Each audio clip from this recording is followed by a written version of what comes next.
The 20th anniversary gala of Xinhua Group was held on the top floor of the Imperial View Hotel. I wore a cream-colored dress I bought myself. It wasn't from any big-name brand, just over 2,000 yuan, pitifully shabby for an occasion like this, but I'd done my best. Last month, Song Jinyan only gave me 5,000 for household expenses. I spent 4,000 of that on supplements for his mother, and the remaining 1,000 I scraped together from my food budget. The banquet hall was enormous, resplendent, filled with women in haute couture gowns and men in tailored suits. I stood by the dessert table in a corner, clutching a glass of orange juice, trying my best to blend into the background. No one talked to me, no one even noticed me. Out of Xinhua Group's thousands of employees, barely anyone knew who I was. I worked in the archives, dealing with dusty folders day in and day out. Even department dinners rarely included me, but my husband, he was standing right at the center of the entire banquet hall. Song Jinyan, CEO of Xinhua Group, young and accomplished, graceful and charming. He wore a deep blue custom-tailored suit, his hair perfectly styled, laughing and chatting with a few board members. The light from the crystal chandelier fell on his face, making him look like he was glowing. I watched him from afar, my mind going blank for a moment. This was the man I'd been married to for 3 years. 3 years ago,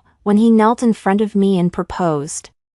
He said meeting me was the greatest luck of his life. Now he stood under the spotlight, basking in everyone's admiration and praise, while his wife stood 10 meters away in a corner, not even daring to walk up and offer him a toast, because he wouldn't allow it. At the company, you're just Xiao Xiao from the archives. No one can know about our relationship. It'll undermine my authority. Those were his exact words. I believed him. For 3 years, I thought he was protecting me, for his career, for our future. Move aside, move aside. A sudden commotion erupted at the entrance of the banquet hall. Everyone turned to look. I followed their gaze, and then I froze. A woman walked in. She wore a starry gradient gown, Dior's fall haute couture, only 5 in existence worldwide. The skirt transitioned from deep blue to silver white, flowing like a galaxy at her feet as she moved, breathtakingly beautiful. Her hair was swept up high, revealing her slender neck and a pair of diamond earrings.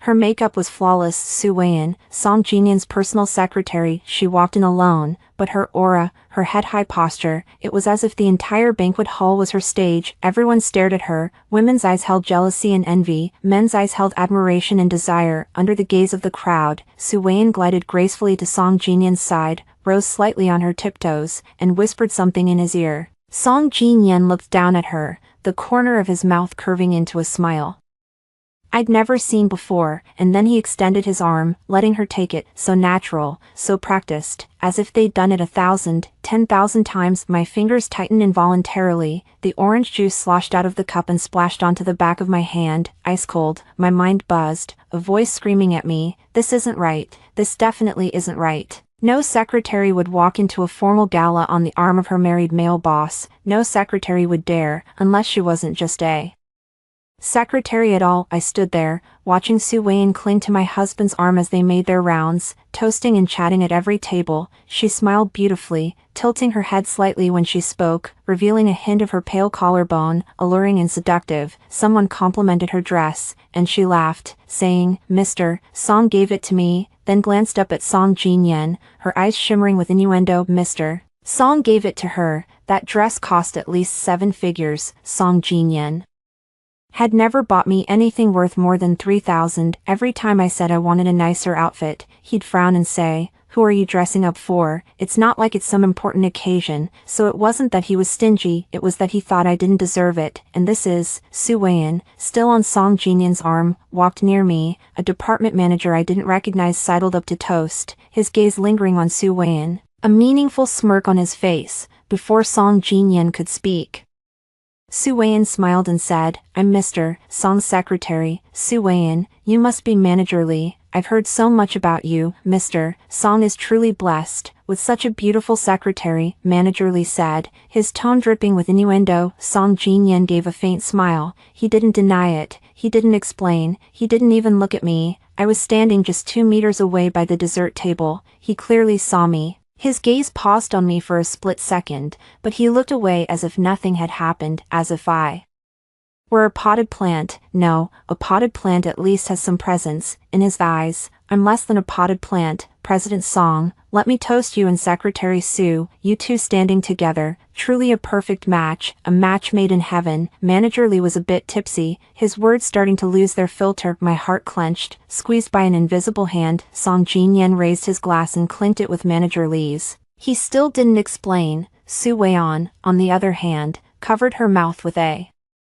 giggle, coquettishly saying, Manager Lee, don't talk nonsense, President Song has a family. But her eyes were laughing, that smug, bone-deep laugh, impossible to hide. Really, President Song is married, how come I've never seen the wife? Manager Lee looked genuinely surprised. Ah, let's not go there. Song Jinyan tossed out 5 words, light and dismissive, let's not go there. I've been married to him for 3 years. I've taken care of his every need, his meals, his clothes, his shelter. I've served his picky mother, I've endured his coldness and contempt, and all I get is let's not go there. My eyes burned instantly, but I bit down hard on my lip. Can't cry, absolutely can't cry here. Crying means admitting defeat, crying means admitting I'm a pathetic loser. But why? Why do I have to endure this here? I set down my orange juice and turned to leave. I couldn't stay in this place any longer. One more second and I'd lose my mind, but just as I turned, Su Weian suddenly called out to stop me. Wait a moment. Her voice was sweet and pleasant, carrying a perfectly measured note of surprise. You're the one from the archives, Qiao Yuan, Sister Qiao, right?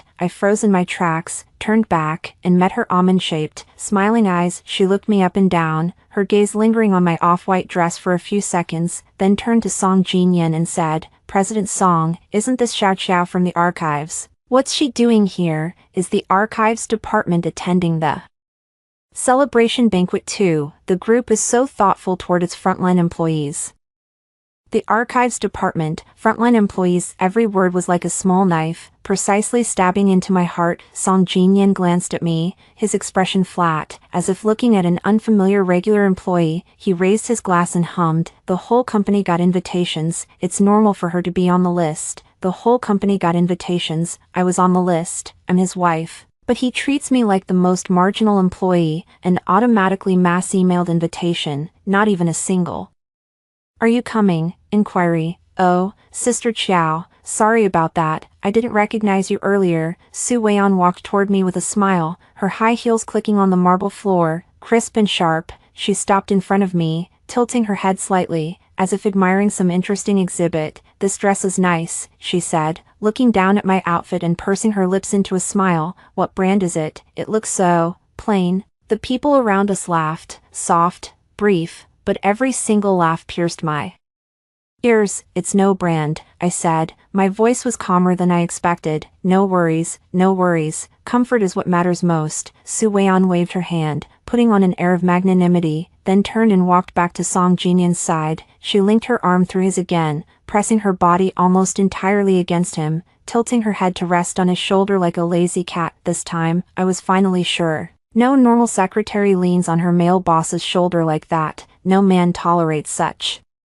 intimacy from his secretary, unless he doesn't see it as an offense at all, unless she's not just a secretary. My eyes started to sting, but I held it in with all my might. I looked at Song Jinyan, hoping he'd at least give me a glance, an explanation, even a don't make a scene, anything to prove he knew I was standing there, that he knew I was his wife. But he didn't. He looked away. He deliberately looked away. Then he reached out, gently, softly, in front of everyone, and tucked a stray strand of hair behind Su Weian's ear. That gesture was too familiar. 3 years ago, when he was pursuing me, he tucked my hair like that too. Back then, he said, and your ears are beautiful, they should be shown off. Now he's doing the same thing to another woman. Su Weian tilted her face up, smiled at him, then stood on her tiptoes and whispered something in his ear. The tips of Song Jinyan's ears flushed faintly, the corners of his mouth curling up in a smile he couldn't suppress. That smile.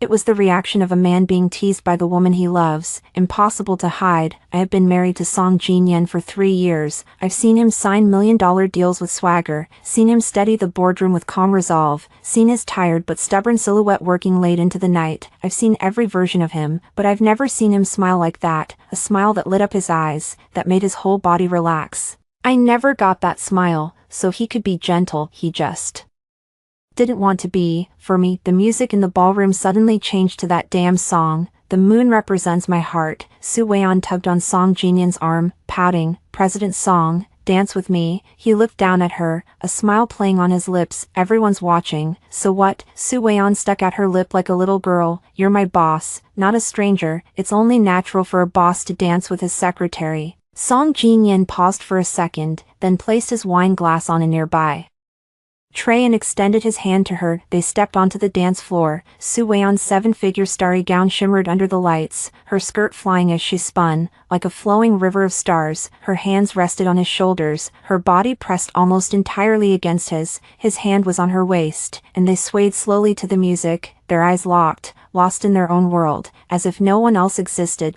Everyone was watching them. Some were clapping, some were cheering, some were whispering. President Song and Secretary Su are such a perfect match. Yeah, a genius and a beauty. I heard President Song is married. Wonder what his wife looks like. Probably not as pretty as Secretary Su. I stood outside the crowd, clutching my empty orange juice cup, my knuckles white. Then I saw the most devastating scene, in the center of the dance floor, under the brightest lights. My husband lowered his head and gently kissed Su Weian on the forehead, not on the lips, on the forehead. So tenderly, so preciously, like she was some rare treasure. Su Weian closed her eyes, a happy curve forming on her lips, then she opened them, and over Song Jinyan's shoulder, through the swirling figures on the dance floor, through the shifting lights and shadows, she looked straight at me. She smiled at me. That smile held victory, triumph, but mostly contempt, undisguised disdain for a loser. Then she looked away, buried her face back in Song Jinyan's chest, and tightened her arms around his waist. My world shattered into a million pieces in that moment. 3 years of marriage, traded for a public humiliation. I turned and walked toward the exit of the ballroom. No one noticed me. All eyes were on the perfect couple in the center of the dance floor. I weaved through the clinking glasses and fake smiles, through the crowd of revelers, like a discarded chess piece silently retreating from the game. I stepped out of the ballroom door, leaned against the wall in the hallway, and gasped for air. My heart ached like it was being ripped out of my chest. Suddenly, the ballroom went quiet for a moment, then the MC's booming voice rang out, "Ladies and gentlemen, please welcome the chairman of Xinhua Group, our most esteemed Mr. Xiao Jinting, to the stage for a speech. Let's give him a round of applause." Thunderous applause even in the hallway. I could hear the deafening clapping, wave after wave like a tide. I leaned against the wall, eyes closed, and finally let the tears fall. Dad is here. Dad, look at me, look at your daughter, your own flesh and blood, being humiliated like this by your son-in-law and his secretary. Back then, you told me Song Jinyan was too ambitious, not the right man. I didn't believe you. I said he was good to me. I said I wanted to marry him. You couldn't talk me out of it, so you set one condition: keep the marriage a secret for 3 years. You said if he stayed loyal to me after 3 years, you'd hand over the group to him as a dowry. If he changed, if he did something wrong during those 3 years, then I should never reveal my identity, let him never know what he missed. I agreed back then, thinking the condition was ridiculous. How could it happen? He loved me. But Dad, you saw through it all along, didn't you? You gave him 3 years to show his true colors. Today marks the end of those 3 years. I took a deep breath and wiped the tears from my face with the back of my hand. The mirror at the end of the hallway reflected a woman, a cheap off-white dress, mascara smeared. Pathetic and ridiculous. I looked at her and suddenly smiled. No more running. Why should I run? It's not me who should be running. I pushed open the ballroom door and walked back in. No one noticed my return. All eyes were on the stage. Xiao Jinting was giving his speech, wearing a dark mandarin collar suit, his hair perfectly combed, his voice steady and powerful. He was the true master of this business empire. Tonight, everyone's fate in this room hung on his every word. I walked through the crowd, step by step, toward the main table. Someone finally noticed me. An employee who didn't recognize me frowned and said, "Colleague, you can't get near the main table." I ignored her and kept walking. Every step landed on my heartbeat, but my pace grew steadier, more resolute. When I reached the main table, I stopped. Seated there were the founding elders of the group, their hair streaked with gray, their presence heavy and profound. They didn't know me. For 3 years, my father had never made my identity public, never brought me to any formal occasion. He gave Song Jinyan the greatest dignity, and me the greatest restraint. On stage, Xiao Jinting's speech was nearing its end. He said, Xinhua Group has walked through 20 years, not by one person's strength alone, but by the dedication of every employee. Here, I want to especially thank one. He suddenly stopped, because he saw me. He saw his daughter standing below the stage, wearing a wrinkled dress, eyes swollen and red. Hair a mess, like a child who had suffered an unbearable wrong and finally couldn't hold back from coming to find her dad to complain, and then, he blurted out, his voice, amplified by the microphone, echoed through the entire banquet hall. Everyone was stunned, exchanging confused glances, wondering who the chairman was calling. On stage, Song Jinyan's face changed instantly. He spun his head toward me, and for the first time, panic flickered in his eyes. I stood below the stage, looking up at my father, forcing a smile with every ounce of strength I had. Dad, your daughter's been wronged. My voice was soft, but the microphone's echo hadn't faded yet. Xiao Jinting's mic picked up my voice, amplified it, and let it reverberate through the hall. 1 second, 2 seconds, 3 seconds. The entire banquet hall was so quiet you could hear a breath. Xiao Jinting's gaze moved from my swollen eyes to my clenched fists, from my fists to Song Jinyan and Su Weian standing in the center of the dance floor behind me. His face darkened bit by bit, the warmth in his eyes dropping degree by degree to freezing point. He set down the microphone, strode off the stage, bypassed the stunned crowd, and walked straight up to me. He pulled me into his arms, his palm gently patting my back, just like when I was little. Then he turned his head, his gaze sharp as a blade, fixed on Song Jinyan. You, come here. Chapter 2, My dad's the chairman. Who the hell do you think you are? Song Jinyan's face drained of all color in an instant. He stood in the middle of the dance floor, his arms still frozen in the position of holding Su Weian, his whole body stiff as if struck by lightning. Su Weian was still leaning against him, her smug smile not yet wiped away, frozen at the corners of her mouth by this sudden turn of events. Mr. Song, the chairman is calling you, Manager Li beside him whispered, her voice trembling. Song Jinyan snapped back to reality and shoved Su Weian out of his arms. The move was sharp and decisive, without a hint of hesitation, as if the woman he had just been kissing like a treasure had suddenly turned into a hot potato. Su Weian stumbled back, her heel catching on her dress hem, nearly falling, but no one reached out to help her. Everyone's eyes were locked on Song Jinyan as he walked step by step toward the main table, each step like treading on blades. My dad's hand was still on my shoulder, the warmth of his palm seeping through the thin fabric, steady as a mountain. He didn't speak, just stood there quietly, watching Song Jinyan approach, but everyone knew that when Xiao Jinting was silent, that was when he was most terrifying. Chairman, Song Jinyan stopped in front of him, his voice dry as sandpaper scraping. This is a misunderstanding. Misunderstanding. My dad's voice wasn't loud, but it carried clearly through the entire hall. What misunderstanding? Was your hand in the wrong place?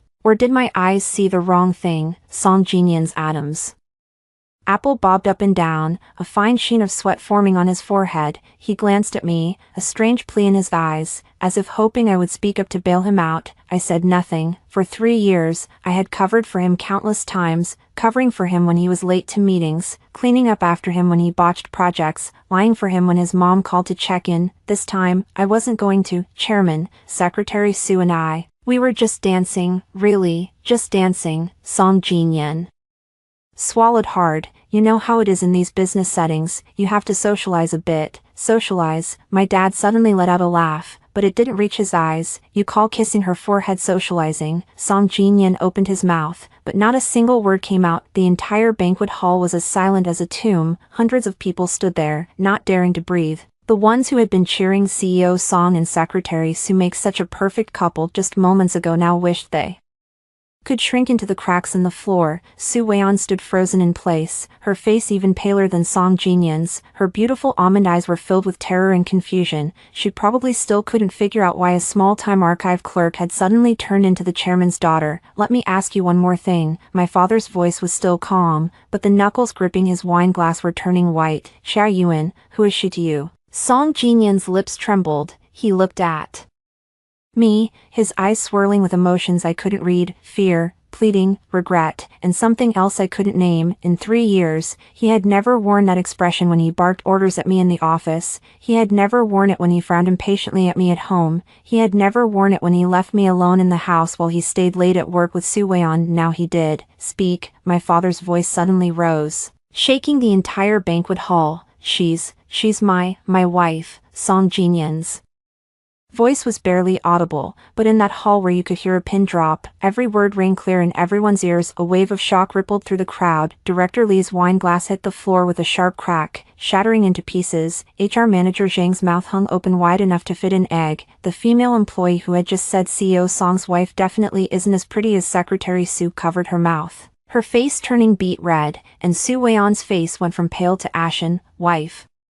My father repeated the word, his tone dripping with a sarcasm I couldn't quite place. You married my daughter, Xiao Xintian's daughter, kept her in the archives for 3 years, and then brought your secretary to a gala, kissed her forehead in public. Song Jinyan, tell me, is this how your family does things? No, Dad, no. Chairman, I really didn't know she was your daughter. Song Jinyan's voice suddenly grew louder, as if he had grabbed a lifeline. Yuan never told me. She kept it from me for 3 years. If I had known she was your daughter, how could I have dared? How could you have dared? I suddenly spoke. Everyone's eyes turned to me in unison. I stood there, my father's hand still on my shoulder, that warmth giving me a confidence I hadn't felt in 3 years. I looked into Song Jinyan's eyes and said, word by word, 3 years ago, when you proposed to me, you said you loved me, that you didn't care about my family background. You said you wanted to make it on your own, that you couldn't let people think you were riding on a woman's coattails. You said let me keep my identity hidden for 3 years, and once you were stable, you'd marry me openly. You said all that, didn't you? Song Jinyan opened his mouth but couldn't speak.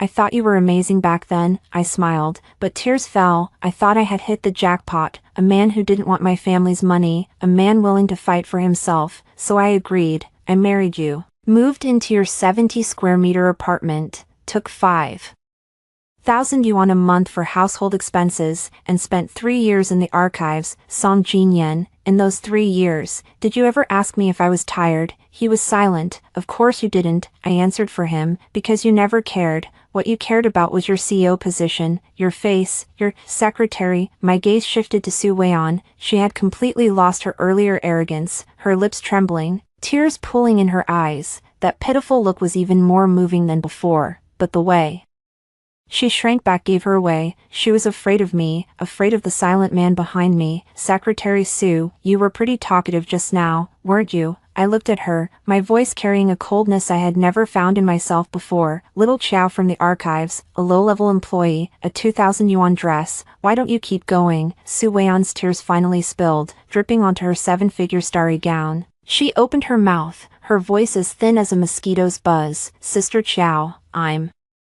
sorry. I really didn't know. Of course you didn't, I cut her off. None of you knew, because for 3 years, my husband made me hide my identity, made me play the most insignificant role in the archives, made me bow and scrape to you, his dear secretary, fetching your packages, ordering your meals, organizing your endless files. Su Wei-on, last month when you asked me to buy you sanitary pads, did you have any idea who I was? She sobbed, shaking her head repeatedly. Now you all know. I turned around, facing the sea of dark figures in the banquet hall, my voice low but steadier than ever. My name is Qiao Yuan, Xiao Xinting is my father, Xinhua Group is my family's company. No one dared to speak. Song Jinyan, my father's voice rang out behind me, cold as the wind in midwinter. Do you know why I made Yuan keep the marriage a secret for 3 years? Song Jinyan's Adam's apple bobbed, his voice was hoarse. Why? Because I looked down on you, my father said it bluntly, without a shred of tact. 3 years ago, when Yuan said she wanted to marry you, I told her, you're crooked at heart, your eyes are higher than your reach, you're not the right match. But she didn't believe me. She insisted on marrying you. As a father, I couldn't stop my daughter's heart, so I kept a card up my sleeve, a 3-year secret marriage, to see how things played out. In those 3 years, I never put any obstacles in your way, never gave you any trouble. I just wanted to see what kind of man you really are. Song Jinyan, he paused, his gaze sharp as a blade, slicing across Song Jinyan's face. "And you didn't disappoint me. No, you disappointed me deeply." My father's voice dropped, sinking into his bones. "You got the CEO's seat because Yuan stayed up late to revise your proposals for you, ran your clients on weekends, took bullet after bullet for you, and swallowed insult after insult on your behalf. You think I didn't know? You think I didn't know what my daughter was doing while she spent 3 years in the archives? Song Jinyan, you didn't get to where you are today because I gave it to you. She pushed you up there, piece by piece, with her own blood and sweat." Song Jinyan's face wasn't just pale anymore, he looked like someone had ripped out his spine, his shoulders caved in, and he stood there, swaying on his feet. "And how did you repay her?" My father's voice suddenly rose, so loud it seemed to make the crystal chandeliers tremble. "You gave her dress to your secretary. You brought your secretary to the company's most important banquet. You kissed your secretary's forehead in front of hundreds of people." Song Jinyan, do you think I'm dead? The last word landed, and the entire banquet hall fell into dead silence. Song Jinyan's knees suddenly gave out. He dropped straight to the ground. "Dad, Chairman, I was wrong." His voice cracked with tears, his eyes bloodshot. "I know I was wrong. Give me another chance, Yuan. Talk to your dad for me. Say something for me. I'll treat you right from now on. I swear I'll." I looked down at him, this man kneeling in front of me. 3 years ago, he was full of swagger, saying he wanted to marry me. A year ago, he started coming home only in the early hours. 6 months ago, he began complaining that the food I cooked wasn't good enough. 3 months ago, he started mentioning Wei Wei constantly. 1 month ago, he gave the dress meant for me to her. Now he was kneeling in front of me, tears and snot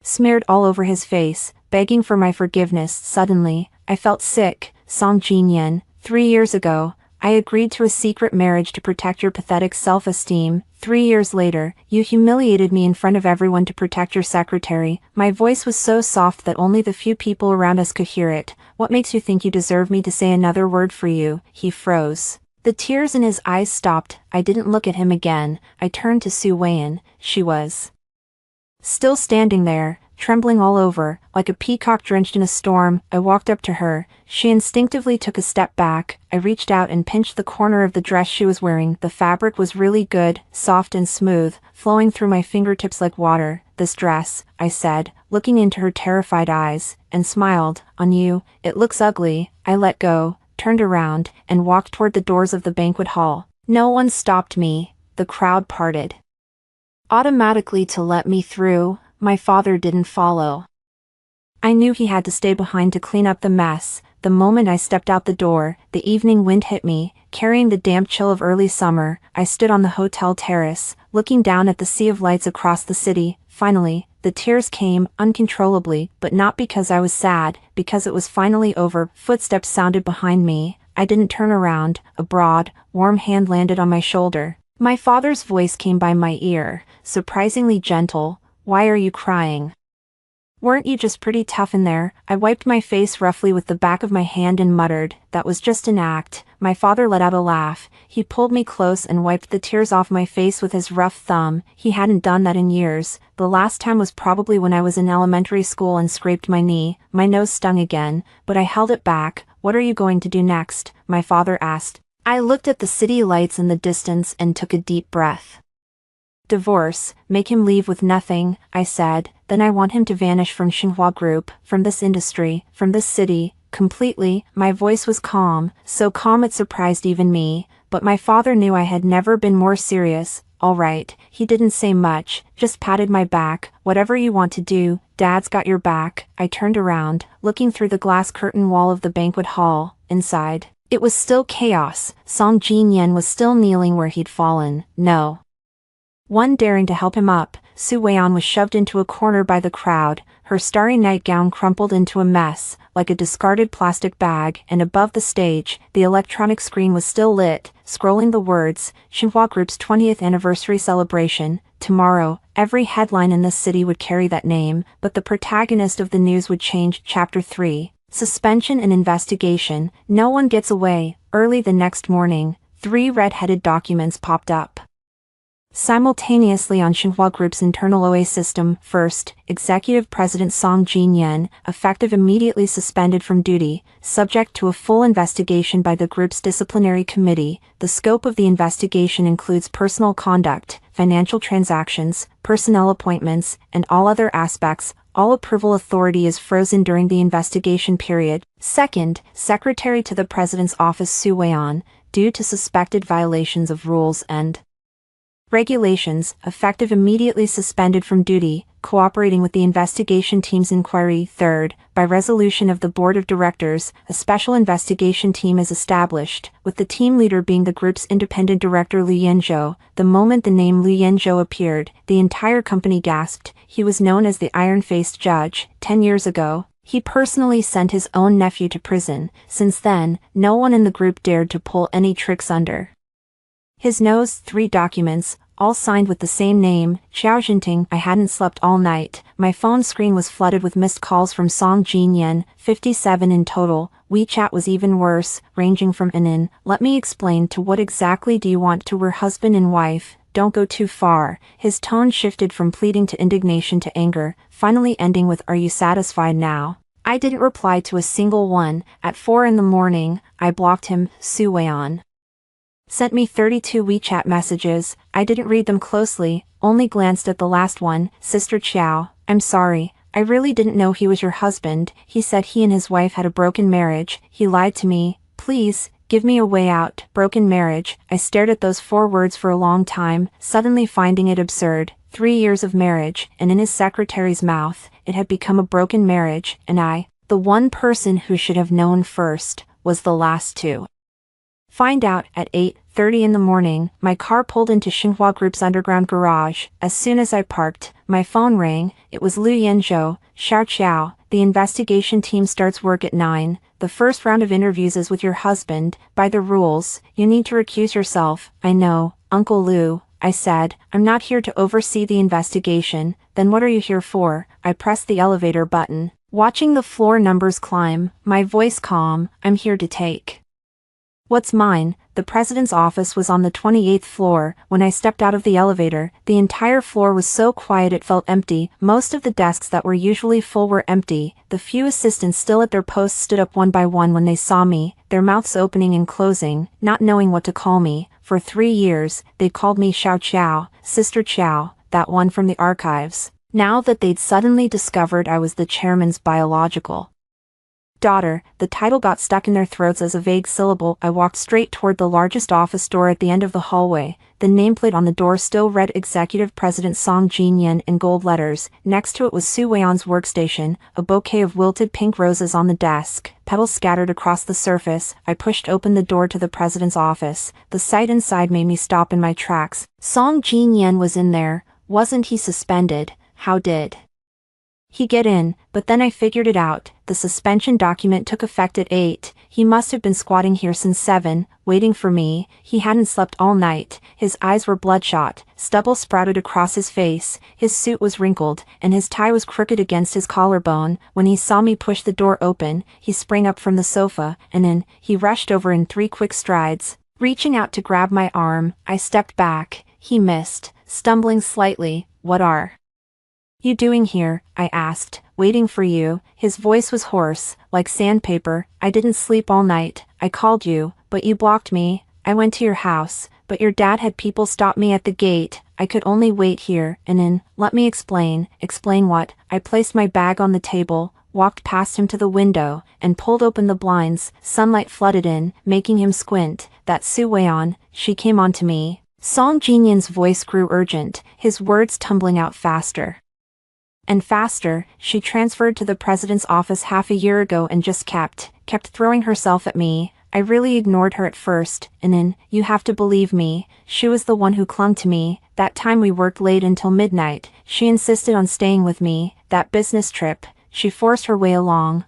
Song Jinyan, I cut him off, turned around, and leaned against the window, backlit, watching his pathetic state. Are you an adult? He froze. She came on to you. She clung to you. She insisted on staying with you.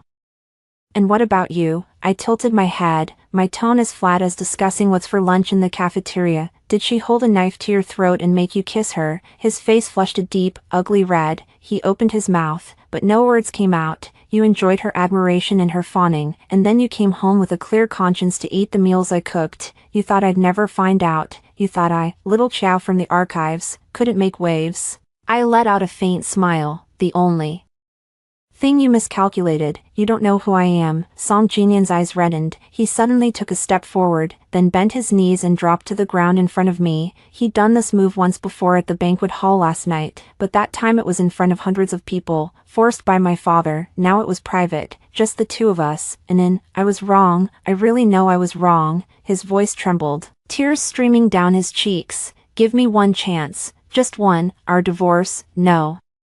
We're not getting divorced. I love you. I really love you. I was just blinded. I had a moment of weakness. I watched the man kneeling on the floor, feeling nothing inside. 3 years ago, when he proposed, he knelt too. Back then, my heart was pounding so hard it felt like it would burst, and I couldn't sleep all night from excitement. Now, with him kneeling before me, all I noticed was the dull thud of his knees hitting the carpet. I've prepared something for you. I pulled a document from my bag and placed it on the coffee table in front of him. He looked up, eyes blurry with tears, at the file. On the cover, bold black letters read, "Divorce Agreement." Take a look. I sat down, crossing my legs. Not many clauses, just 3. His trembling hands flipped open the first page. His eyes scanned the lines from left to right, his face growing paler with each word. Clause 1, divorce, asset division is 0. You take no shares of Xinhua Group, all your deposits, properties, and vehicles, everything goes to me. You walk away with nothing. Song Jinyan, this 70 square meter apartment, your Mercedes, the 2 million yuan in your account, all reclaimed. You came to Xinhua as a poor boy, and you leave with empty hands. Clause 2,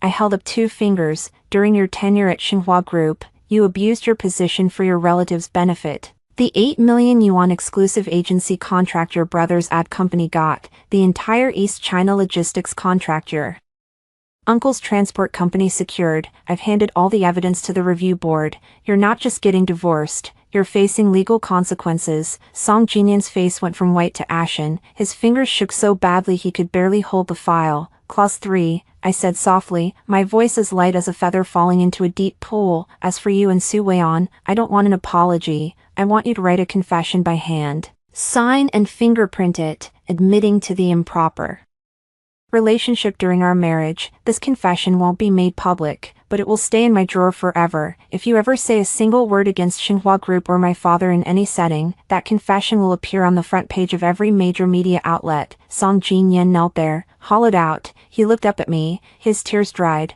replaced by a fear I'd never seen on his face before. He must have finally realized that the woman standing before him was no longer the docile, submissive little Chow he'd known for 3 years. How can you do this? His voice squeezed out from deep in his throat. I'm your husband. Not for long. I stood up, looking down at him. Sign it. I won't sign. He shot to his feet, eyes bloodshot. Don't even think about it. I want to see your father. I want to talk to the chairman face to face. My dad doesn't want to see you. I placed a fountain pen next to the file, uncapped, the nib pointing toward him, and you won't get to see him either. Lu Yanzhou's review team starts at 9. The moment you walk out of this office, you'll be invited to the review room for tea. Then you'll be dealing with more than just an affair. You'll face job-related crimes, commercial bribery, embezzlement of public funds, breach of trust damaging the interests of a listed company. Any one of those is enough to keep you inside for a few years. His hand froze midair, his entire arm trembling. So right now, you only have 2 choices. I leaned against the edge of the desk, arms crossed. 1. Sign the papers quietly, walk away with nothing, and I'll ask the review team to go easy on you. I can show some mercy for the things you've done. 2. Walk out that door now, and wait for the cops to show up. The office went silent for a full 30 seconds. Sunlight streamed through the window onto the carpet, dust particles drifting slowly in the beam. Song Jinyan's Adam's apple bobbed 3 times. Finally, he closed his eyes. I'll sign. He picked up the pen and scrawled his name crookedly on the divorce agreement. When the last stroke hit, the nib punctured the paper, leaving a small ink blot. He tossed the pen onto the desk, as if shedding the weight of a lifetime. I picked up the agreement, checked the signature, confirmed it was correct. Then I pulled another file from my bag and placed it on the desk. There's one more. What, a confession letter? I pointed to the blank space, handwritten, no less than 300 characters. Write down exactly when you and Su Weian started, how far it went, what you did. After you finish, sign it and press your thumbprint. Song Jinyan's face twisted, but this time he didn't resist. He sat down, picked up the pen, and began to write. I stood by the window watching him. The sunlight stretched his shadow long across the room, casting it over the CEO desk he'd sat at for 3 years. He wrote slowly, stopping several times, his arms shaking, his handwriting so messy it was barely legible. A 32-year-old man, reduced to a schoolboy being punished with a writing assignment 3 years ago, when he'd signed the marriage registration form with such confidence, he probably never imagined this day would come. 20 minutes later, he finished. I picked up the paper and scanned it. The content was shocking. Started this February, lasted 5 months, locations included the office, business trip, hotels, the car, so many times he couldn't even remember. I folded the confession letter and placed it back in my bag, zipped it up, my movements so calm they surprised even myself. All right, you can go now, I said. Song Jinyan stood there, staring at me, his lips moving a few times before he finally managed 2 words, I'm sorry. I didn't answer. He turned and walked toward the door, his hand paused on the handle, and he looked back at me. His expression was complicated, regret, resentment, bitterness, and something I couldn't quite name. If you'd told me who you were from the start, his voice was barely a whisper.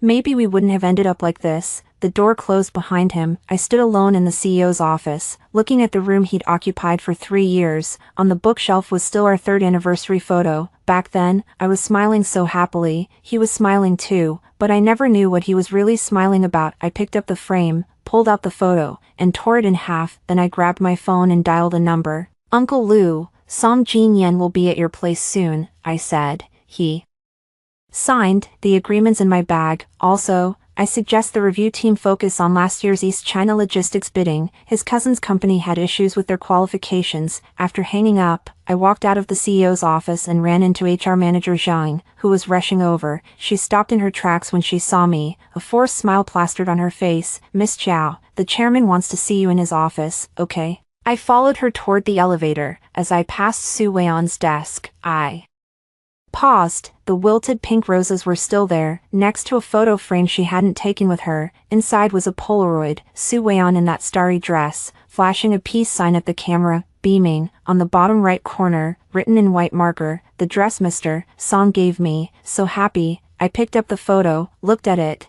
then put it back. Manager Zhang beside me barely dared to breathe, her eyes darting around, unsure where to look. Manager Zhang, I said, yes, tell me, clear this desk.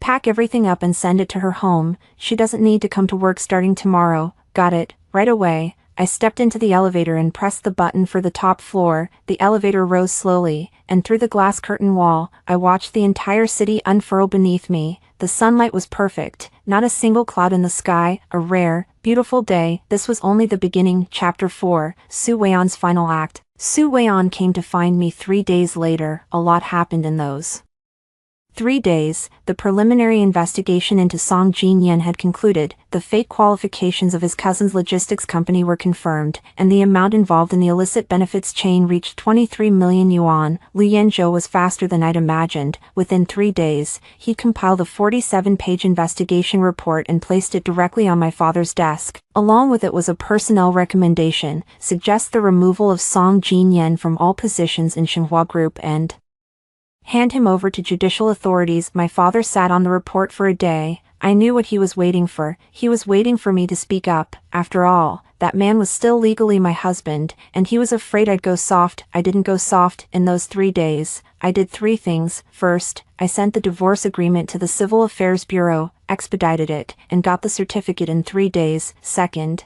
I hired a lawyer to freeze all of Song Jinyan's accounts. Before he could react, he couldn't even use his credit card. Third, I moved out of that 70-square-meter apartment. I only took 3 things with me, the marriage certificate, our photo together, and the cheap silver ring he gave me when he proposed. Everything else, clothes, shoes, pots and pans, I didn't touch a single thing. Everything about that place disgusted me. Su Weian asked to meet at the coffee shop downstairs from the company. She chose the spot, probably thinking that in a public place, I wouldn't do anything to her. When I pushed the door open, she was already sitting in a booth in the corner, an untouched Americano in front of her, her whole body curled up in the seat like a frightened rabbit. 3 days had changed her a lot. The flawless makeup from that night was gone. She was barefaced, with dark circles so heavy it looked like she'd been punched twice. Her hair was carelessly tied back in a ponytail, and she wore a plain white t-shirt and jeans, a world away from the arrogant woman in the starry gown. That night, when she saw me walking over, she reflexively stood up, her knee hitting the table and sloshing coffee all over it. Sister Chow, her voice was thin and trembling. I sat down, placed my bag beside me, and said to the approaching waitress, "A hot latte, please." Then I looked at her. "Sit down." She cautiously sat back down, her hands twisting together, knuckles white. Watching her like this, I felt no pity, no satisfaction, just a faint, weary disgust. "Spit it out. What did you want to see me about?" I asked. "Sister Chow, I'm begging you." Her tears came on cue, her eyes reddening, her voice choked with sobs. "The investigation team said they're going to audit my accounts, and they mentioned a few expenses I handled in the president's office that are problematic. Those funds were arranged by President Song. I'm just a secretary. How could I dare not follow orders?" "Sister Chow, I really don't know anything. I'm just an employee. Please let me off, okay?" The waitress placed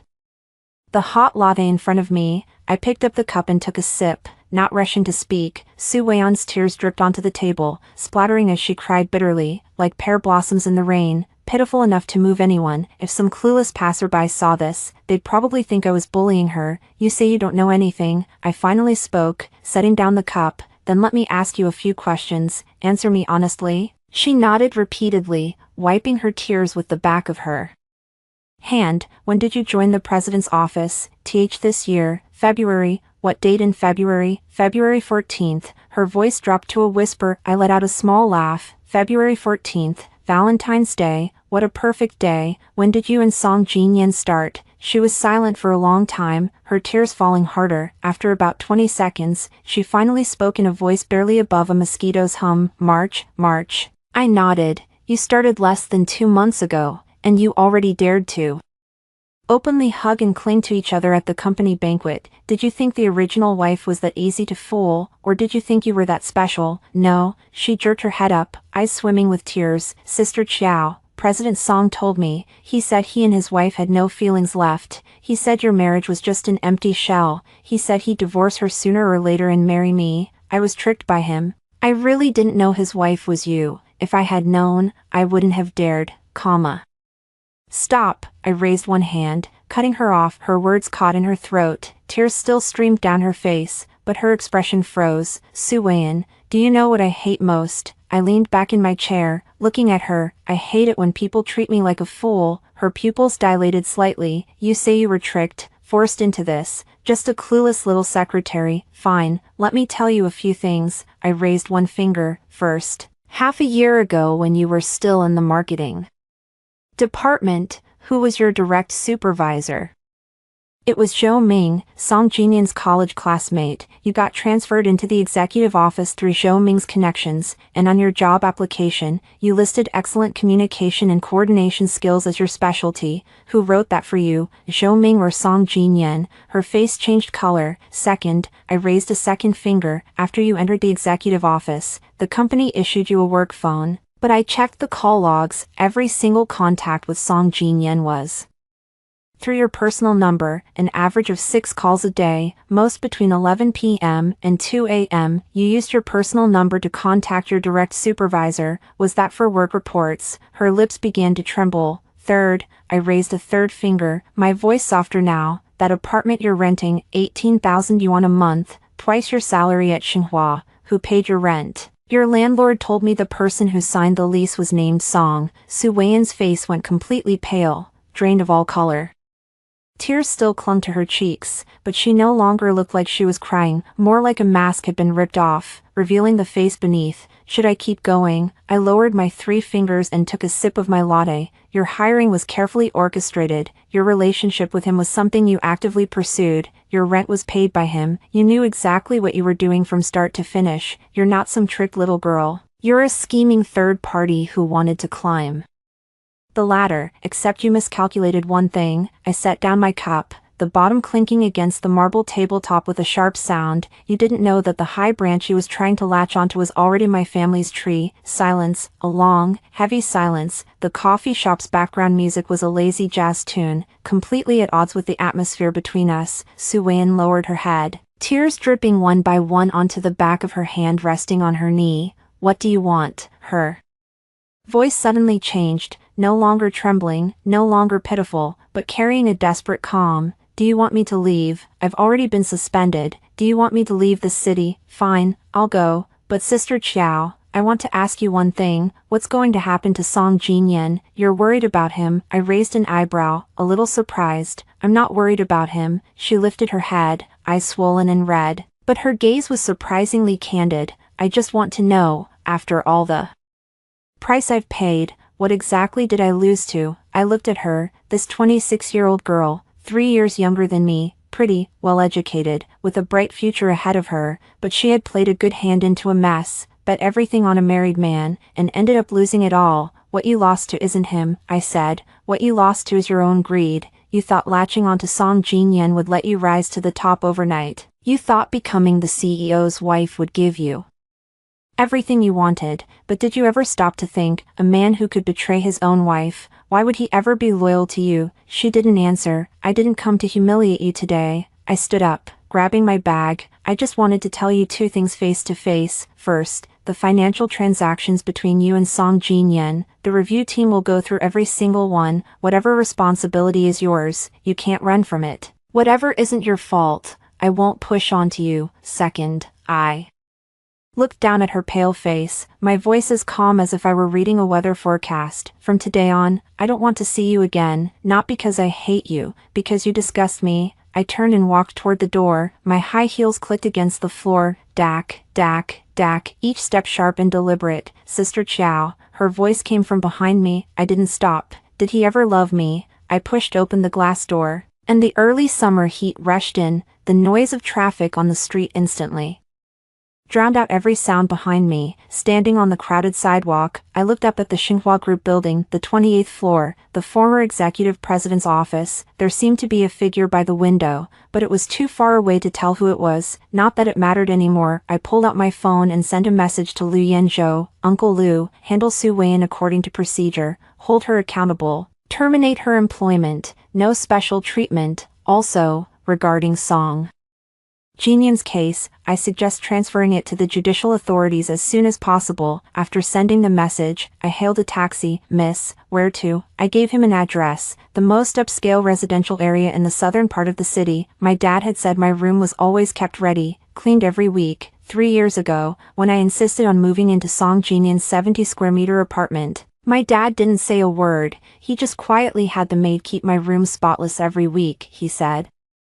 Sweetheart, if you ever want to come back someday, just push the door open and move right in. Back then, I thought he was being overprotective. Now I finally understand how spot on a father's judgment can be. Outside the car window, the cityscape blurred past. My phone rang again, an unfamiliar number. I picked up, and a shrill middle-aged woman's voice pierced my eardrum. Xiao Yuan, what the hell did you do to Jinyan? He called me today and said you're trying to send him to prison. How can you be so vicious? He's your husband, Song Jinyan's mother, my mother-in-law, soon to be my ex-mother-in-law. For 3 years, this old lady had never given me a kind look. She complained I couldn't cook her hometown dishes, that my salary was too low for her son, that I wasn't pretty enough to bring him luck. Every month, I dutifully transferred 2,000 yuan for her living expenses, which she accepted without a second thought. Never once saying thank you, Auntie, I said, switching the phone to my other ear. You should ask your son about his own business. Ask him. He won't tell me anything. He said you want a divorce and to kick him out with nothing. Xiao Yuan, have you lost your mind? Our Song family married you out of kindness, and you're just some orphan without parents. Auntie,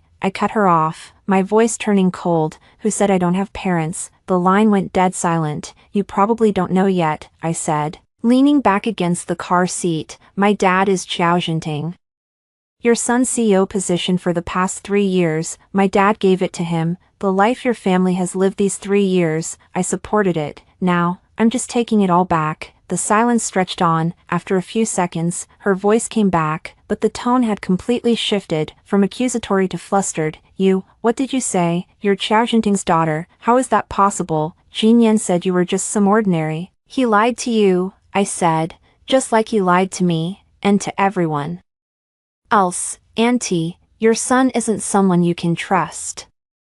You should know that better than anyone. I hung up, leaned against the window, and closed my eyes. The sunlight streamed through the glass, warm against my face. Tomorrow, the divorce certificate would be in my hands, and after tomorrow, there was a board meeting to attend. Chapter 5, the final lesson at the board meeting. The day I got the divorce certificate happened to be the quarterly board meeting of Xinhua Group. I stood in front of the full-length mirror in the conference room, adjusting my collar one last time. The dark green suit I was wearing had been sent over by my dad last week. Sharp tailoring, crisp fabric, making me look like a completely different person. I stared at my reflection, feeling a bit unfamiliar. The woman in the mirror had steady eyes and a straight back, nothing like the one 3 years ago who shuffled around the kitchen in an apron. My phone buzzed in my bag. I pulled it out. A message from my lawyer. Divorce certificate issued, electronic copy sent to your email. I opened the email and stared at the photo for a long time. A red divorce certificate, with my name and Song Jinyan's printed on it, stamped with the Civil Affairs Bureau's seal. 3 years ago, when we got our marriage certificate, he was so excited he spun me around 3 times, promising he'd give me a good life. Looking back now, his lies were so sincere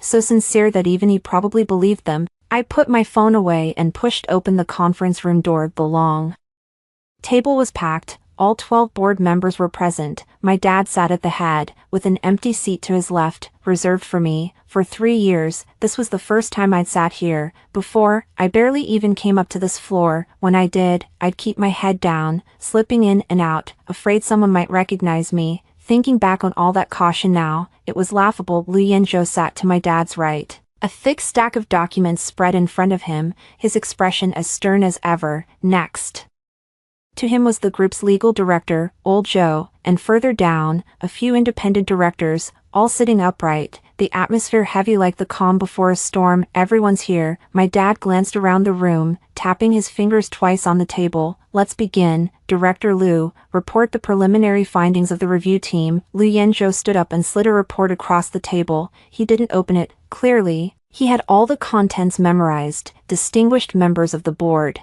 based on the recent investigation and evidence gathered by the review team, I hereby report to the board the primary violations committed by Song Jinyan during his tenure as executive president of Xinhua Group. He paused, scanning the expressions of everyone in the room, then began reading item by item. First, abusing his position to benefit relatives. During his term, Song Jinyan, without going through public bidding procedures, designated the group's East China logistics operations to Hongda Logistics, a company run by his maternal uncle. The total contract amount involved was 23.42 million yuan. Investigation revealed that Hongda Logistics transportation qualifications were severely falsified, with actual capacity less than 40% of what the contract required, resulting in 6 major logistics delays in the fourth quarter of 2025. Causing direct losses exceeding 5 million yuan. A slight stir rippled through the conference room. Several directors who had been unaware exchanged shocked glances. Second, improper personnel appointments. Lu Yanzhou continued reading, his tone flat. Song Jinyan used improper means to place multiple relatives and associates into key positions within the group. This includes his younger brother Song Jinhui serving as the exclusive supplier for the group's advertising business, his college classmate Zhou Ming as deputy director of the marketing department, and the hiring process for Su Weian, secretary of the president's office, which showed clear irregularities. Third, personal misconduct. Lu Yanzhou looked up, glancing at my father. During his marriage, Song Jinyan maintained an improper relationship with subordinate Su Weian for at least 5 months. This behavior severely violated the group's executive code of conduct and caused significant reputational damage to the company. He closed the report, sat back in his chair, and folded his hands on the table. In summary, the review team recommends that the board immediately remove Song Jinyan from all positions within Xinhua Group, recover all illegal gains from his tenure, and submit the relevant evidence to judicial authorities. The conference room fell silent for a full 10 seconds. Finally, my father spoke, his voice low but each word heavy. Any opinions from the board members? No one spoke. Not a single person spoke up for Song Jinyan. The executive president who had been riding high for 3 years, basking in glory, now didn't even have one person willing to speak for him. I suddenly felt he was quite pathetic. Everything he had painstakingly built over 3 years was nothing more than a pile of paper-thin favors, crumbling with one rainstorm. "Let's vote," my father said, hands raised. 12, unanimous. "Good," my father nodded, his tone devoid of any emotion, as if handling the most routine matter. "Effective immediately. Remove Song Jin-yen from all positions within Xinhua Group. The legal department will cooperate with judicial authorities on follow-up matters. Additionally, with the executive president position vacant, I need to propose a candidate." His gaze shifted to me, everyone's eyes followed. "I propose that Xiao Yuan serve as acting executive president for a 3-month probationary period." Xiao Yuan graduated from Columbia Business School with a double degree in finance and management. Meeting the group's hard requirements for senior executive qualifications, he paused, and his voice suddenly carried a warmth I had never heard from him in front of outsiders. "As her father, I recommend her. As chairman, I endorse her. Let's vote." My heart thumped heavily in my chest. Before coming, my father had only mentioned that the board would handle Song Jinyan's matter, not a word about the successor. He had kept even me in the dark about this arrangement. 12 hands went up again, unanimous. I took a deep breath, ready to stand and say a few words, when the conference room door was suddenly pushed open from the outside. Everyone's gaze snapped to the door. Song Jinyan stood there. He looked terrible. In 3 days, he had lost weight, his cheekbones protruding, his chin covered in stubble. He had changed into a clean suit, but his tie was crooked, and the buttons on his shirt cuffs were undone. His eyes were red and bloodshot, as if he hadn't slept in days. He gripped the doorframe, his gaze sweeping over everyone in the room before landing on me. "Yuan," his voice was hoarse, barely audible. "Come out for a moment, we need to talk." The atmosphere in the conference room dropped to freezing point. Several directors exchanged uncertain glances, unsure whether to speak. My father's face darkened, and he was about to say something when I placed my hand on his arm. "I'll handle this." I stood up and turned to face the door. Song Jin-yen looked at me, his eyes filled with pleading, despair, and something I couldn't quite name. He took a step forward, his voice raspy. "Yuan, you can't do this to me. How much have I given for Xinhua over these 3 years? How much have I given for you? You can't just wipe it all away with one sentence." "For me?" I repeated those 3 words, suddenly finding them bitterly ironic. "What exactly have you done for me?"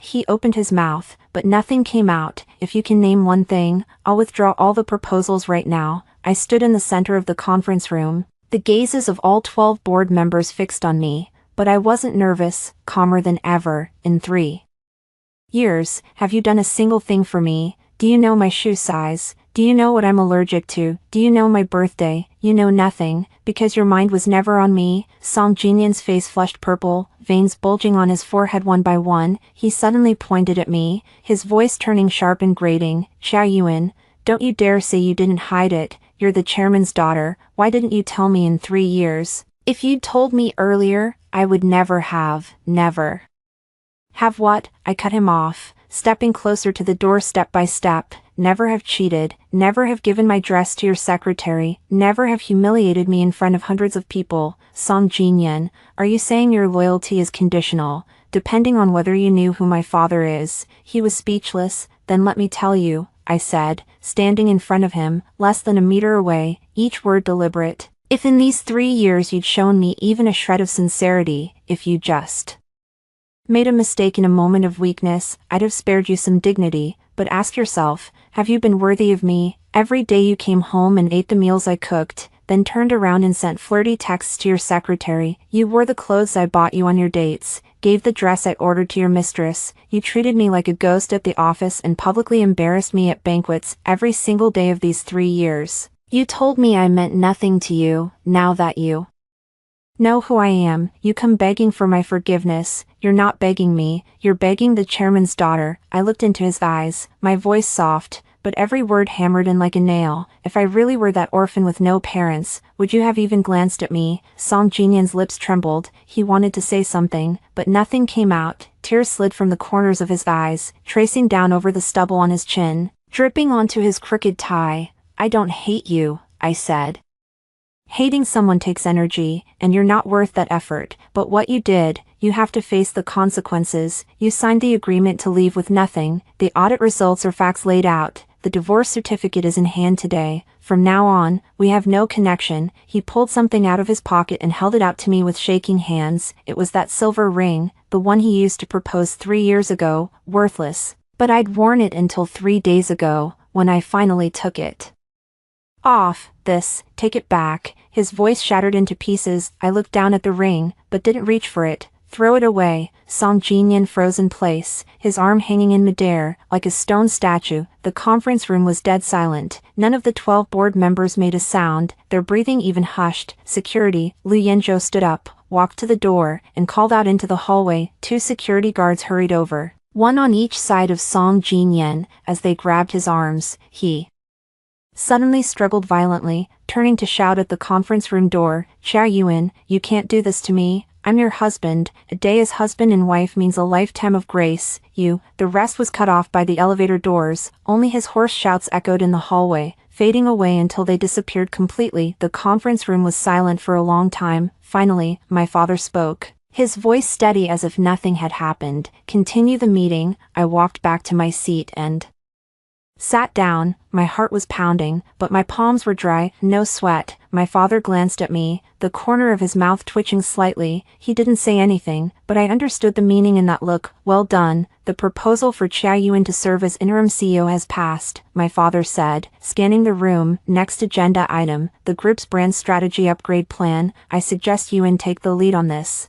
The meeting continued. Outside, the sunlight was perfect, shining on the conference table, making the stack of audit reports gleam. Song Jinyan's era was completely over. Chapter 6, the ex-mother-in-law comes calling, only to humiliate herself. I thought that after Song Jinyan was escorted out of the conference room by security, this matter would be settled, but I underestimated the thickness of his mother's face. That day was a Saturday. I went back to my dad's villa for dinner. Dinner was just an excuse, really. He wanted me to move back home. The housekeeper had made a huge spread. All my childhood favorites, sweet and sour ribs, crab meat tofu, longjing shrimp, and salted pork soup. The entire mahogany dining table was covered. My dad sat across from me, unusually dressed in casual loungewear, his hair free of gel, looking 10 years younger than he did at the office. "Try the shrimp," he said, pushing the plate toward me. Auntie Wang went to the market herself to pick out live ones. Peeled them one by one.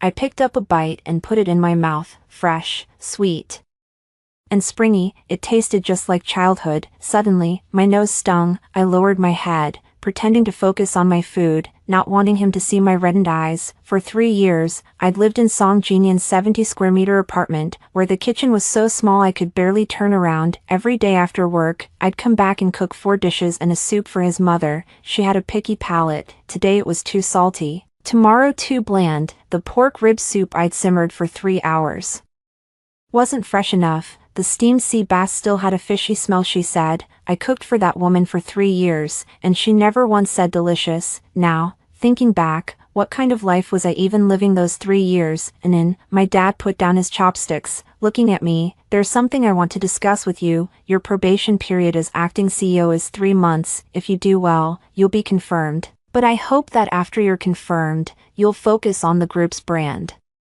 upgrade project. It's the core strategy for the next 3 years. Nail it, and your position on the board will be solid, whether you want to be a spoiled daughter riding on her father's coattails or the true heir of Xinhua Group. That choice is yours." I looked up at him. There was no testing in my dad's eyes, only seriousness. "I'll handle it myself," I said. "In 3 months, I'll show you and the board the results." He nodded, the corner of his mouth twitching into a slight smile, and said nothing more. That was my dad. He never paved the way for me, but he was always there, holding an umbrella behind me. Halfway through the meal, the doorbell suddenly rang. Auntie Wang went to answer it. Soon, a commotion came from the entrance. A sharp female voice cut through the hallway, stabbing straight into the dining room. "Let me in. I want to see Xiao Yuan. How dare she kick my son out of the company? My son slaved away for her for 3 years, and now she turns her back on him. Where's the justice in this world?" The chopsticks paused in my hand for a second. I recognized that voice, Song Jinyan's mother, Fang Xilan. My dad frowned and was about to stand up, but I pressed his hand down. "I'll handle it." I walked to the entrance and saw Fang Xilan standing at the door, blocked by 2 security guards. She was wearing a bright red silk blouse, her hair permed in trendy little curls, and her foundation was caked on a bit thick, making her face look pale under the hallway lights. Behind her stood a middle-aged woman I didn't recognize, probably someone she'd brought along to back her up. "Ma'am, if you keep this up, we'll have to ask you to leave," said Xiaochen, one of the security guards, holding the door with a restrained tone. "Who do you think you are? I'm here to see my daughter-in-law. What business is it of yours?" Fang Xilan jabbed a finger at Xiaochen's nose, spittle flying. "Do you know who my son is? He's the president of Xinhua Group. How dare you stop me? Believe me, one phone call and you'll be out of a job. Your son hasn't been president since yesterday." My voice wasn't loud, but Fang Xilan froze like someone had hit the pause button. She turned to look at me, eyes wide as saucers, mouth opening and closing like a fish tossed onto the shore. What did you say?" Her voice shot up an octave. "Xia Yuan, I was looking for you. What did you do to my son? He came home yesterday completely broken, wouldn't talk, just sat on the couch staring into space. I asked him what was wrong, and he said you wanted to send him to prison. Are you crazy? He's your husband. Send your own husband to prison. How are you going to live with yourself? How can you be so vicious?" I said nothing, letting her finish her rant. When she paused to catch her breath, I spoke, my tone as flat as if I were discussing the weather. "Auntie Fang, are you done? If you are, I need to clarify a few things with you." She froze, probably not expecting me to be so calm after being chewed out like that. "First, Song Jinyan and I are already divorced. The certificate was finalized yesterday. Legally, we have no relationship anymore, so don't call me daughter-in-law again. Second, your son was removed from his position by a unanimous vote of Xinhua Group's 12 board members. It wasn't my decision, it was the board's. If you have a problem, you can hire a lawyer and take legal action. Making a scene at someone's door won't get you anywhere." Third, I stepped forward, looking her in the eyes. "You say I'm vicious. Aunt Fang, for the past 3 years, I've gotten up at 6 every morning to make you breakfast, and you complained my porridge was too watery. I've transferred you 20,000 yuan in living expenses every month on time, and you said it wasn't enough, claiming you needed to save up for a big house for Jin Yan. On holidays, I bought you clothes and supplements, and you never wore or ate them. You handed them straight to your niece. I accepted all of that because I thought it was my duty, but what about your son? He used my money to support his secretary, gave the dress I ordered to another woman, and humiliated me publicly at the company banquet. Aunt Fang, you tell me, who's really vicious?" Fang Xilan's face flushed red and then pale, her mouth opened several times, but she couldn't form a complete sentence. The relative behind her, however, chimed in with a sarcastic tone. "Oh, Xilan, your daughter-in-law sure has a sharp tongue. No wonder she's got your Jin Yan wrapped around her finger." "I'm not her daughter-in-law," I said coldly, sweeping my gaze over that relative. "Please watch your wording." That woman recoiled a step under my stare and shrank behind Fang Xilan. Fang Xilan gritted her teeth, and her tone suddenly softened, shifting into a patronizing cadence. Mom knows Jin Yan did wrong, but men, well, who doesn't make mistakes? Look at your dad, he's a man, and your mom put up with it back then, didn't she? Marriages have their ups and downs, right? Jin Yan knows he messed up now, so just forgive him this once. Life has to go on, doesn't it? Who told you my mom put up with it?" My voice suddenly turned icy. Fang Xilan froze. "When I was 7, my mom found out my dad was too busy with work to care for the family. She didn't put up with it. She fought with him for 3 whole months. After that, my dad adjusted his work schedule and came home for dinner before 7 every day. So my mom didn't endure it. She refused to be ignored. She taught my dad a lesson. A wife isn't meant to be neglected. You just said men all make mistakes, right? Yes, they do, but when they mess up, they have to face the consequences. Isn't that basic common sense? You've spoiled your son into a grown man who thinks cheating is no big deal, and now you come to me saying life has to go on. Aunt Fang, why should my Chia Yuan's life have to go on with someone who betrayed me?" Fang Xilan was completely speechless. She stood there, her lips trembling, tears welling in her eyes, as if she were the one suffering a great injustice. I suddenly understood Song Jinyan a little. With a mother like this, he'd learned from childhood to escape responsibility through tears and apologies. No one ever told him that doing wrong really comes with a price. "I've said enough to you today." I stepped back. "Aunt Wang, show them out." "Wait." Fang Xilan suddenly grabbed my wrist, her nails digging into my skin, making me gasp from the pain. "Xiao Yuan, you can't be this heartless. Our Song family only has one son, Jin Yen. You can't ruin him. How much money do you want? Name your price. I'll sell everything I have to get it. I looked down at her hand. The nails were painted bright red, exactly the same shade as Su Weiyan's that day. No, maybe she copied Su Weiyan. I suddenly found it absurd. This woman hadn't given me a single kind look in 3 years, and now she was begging me. But she wasn't begging me. She was begging Xiao Jinting's daughter, Aunt Fong. I pried her fingers off one by one. Slowly but firmly. Do you know how much your son profited his relatives through his position in the past 3 years? Your brother's company, your nephew's logistics, your niece's advertising agency. Your Song family has taken over 20 million yuan from Xinhua Group in these 3 years. Every single cent, every transaction, is clearly documented in the audit report. Fong Shilan's hand froze midair, her face turning from pale to green. So it's not me ruining him, he ruined himself, and it's not something you can fix by selling everything. 20 million yuan, what could you sell to scrape that together? You venomous woman. She finally dropped the act, her voice screeching like nails on a chalkboard. I never agreed to Jin Yen marrying you from the start. I knew you were no good, a little orphan with no parents. Who knows what trash heap you were picked up from. Enough. A deep voice rang out behind me. Like a thunderclap rolling through the living room, my dad walked out. He didn't look at Fong Shilan but instead turned to the 2 security guards at the door, his expression terrifyingly calm. Xiaochen, escort them out. From now on,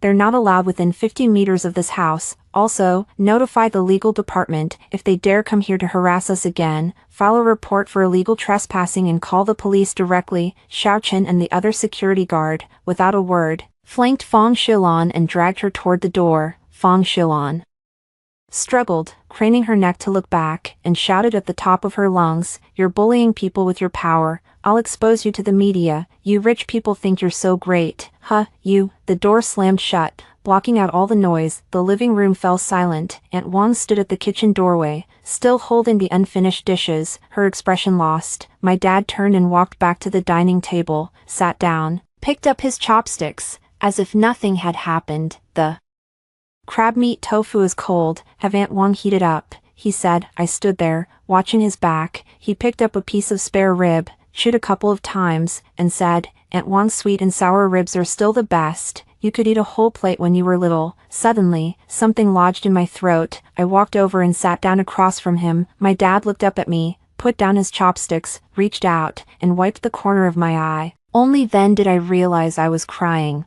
What are you crying for? Nothing. I wiped my face, just remembering when I was a kid. When you were little, you never cried when you were wronged. You only cried when you got home. My dad's tone was flat. What you did just now, you handled it well. Be tough when you need to be, but don't waste your time on trash. Every extra word is a waste of your energy. I know, Dad, but there's one thing I need to correct. He looked at me. You said her son made a mistake and should pay the price. That's right. But there's one more thing you should have added. What? Anyone who betrayed my daughter, even if they admit their mistake, doesn't deserve to stand by her side again. That night, I lay in my childhood room, staring at the glow-in-the-dark star stickers on the ceiling. My dad had put them up for me when I was 7, over 10 or 20 years. The edges had curled up, but the stars were still the same stars. My phone lit up. It was a message from Liu Yanzhou. Song Jin Yen was taken away by the Economic Investigation Department this afternoon. He's under investigation. Also, did his mother go to your place this evening? Are you okay? I replied, I'm fine. The screen kept showing typing for a long time before the message came through. You did well. Don't let those words make you doubt yourself. You deserve to be treated well. I stared at that line for a long time, then turned my phone face down on the bed and closed my eyes. The things Fong Shilan said, poisonous woman, vicious, picked up from a trash heap, I didn't care, but one thing she said was right. These past 3 years, I had been in a trash heap for too long. Now it was time to dust myself off and go back where I belonged. Tomorrow was another tough battle. The first round of bidding for the brand upgrade project, 8 suppliers, all top tier in the industry. I had to attend as the executive president and make everyone see. The new head of Xinhua Group wasn't just there to go through the motions. Chapter 7.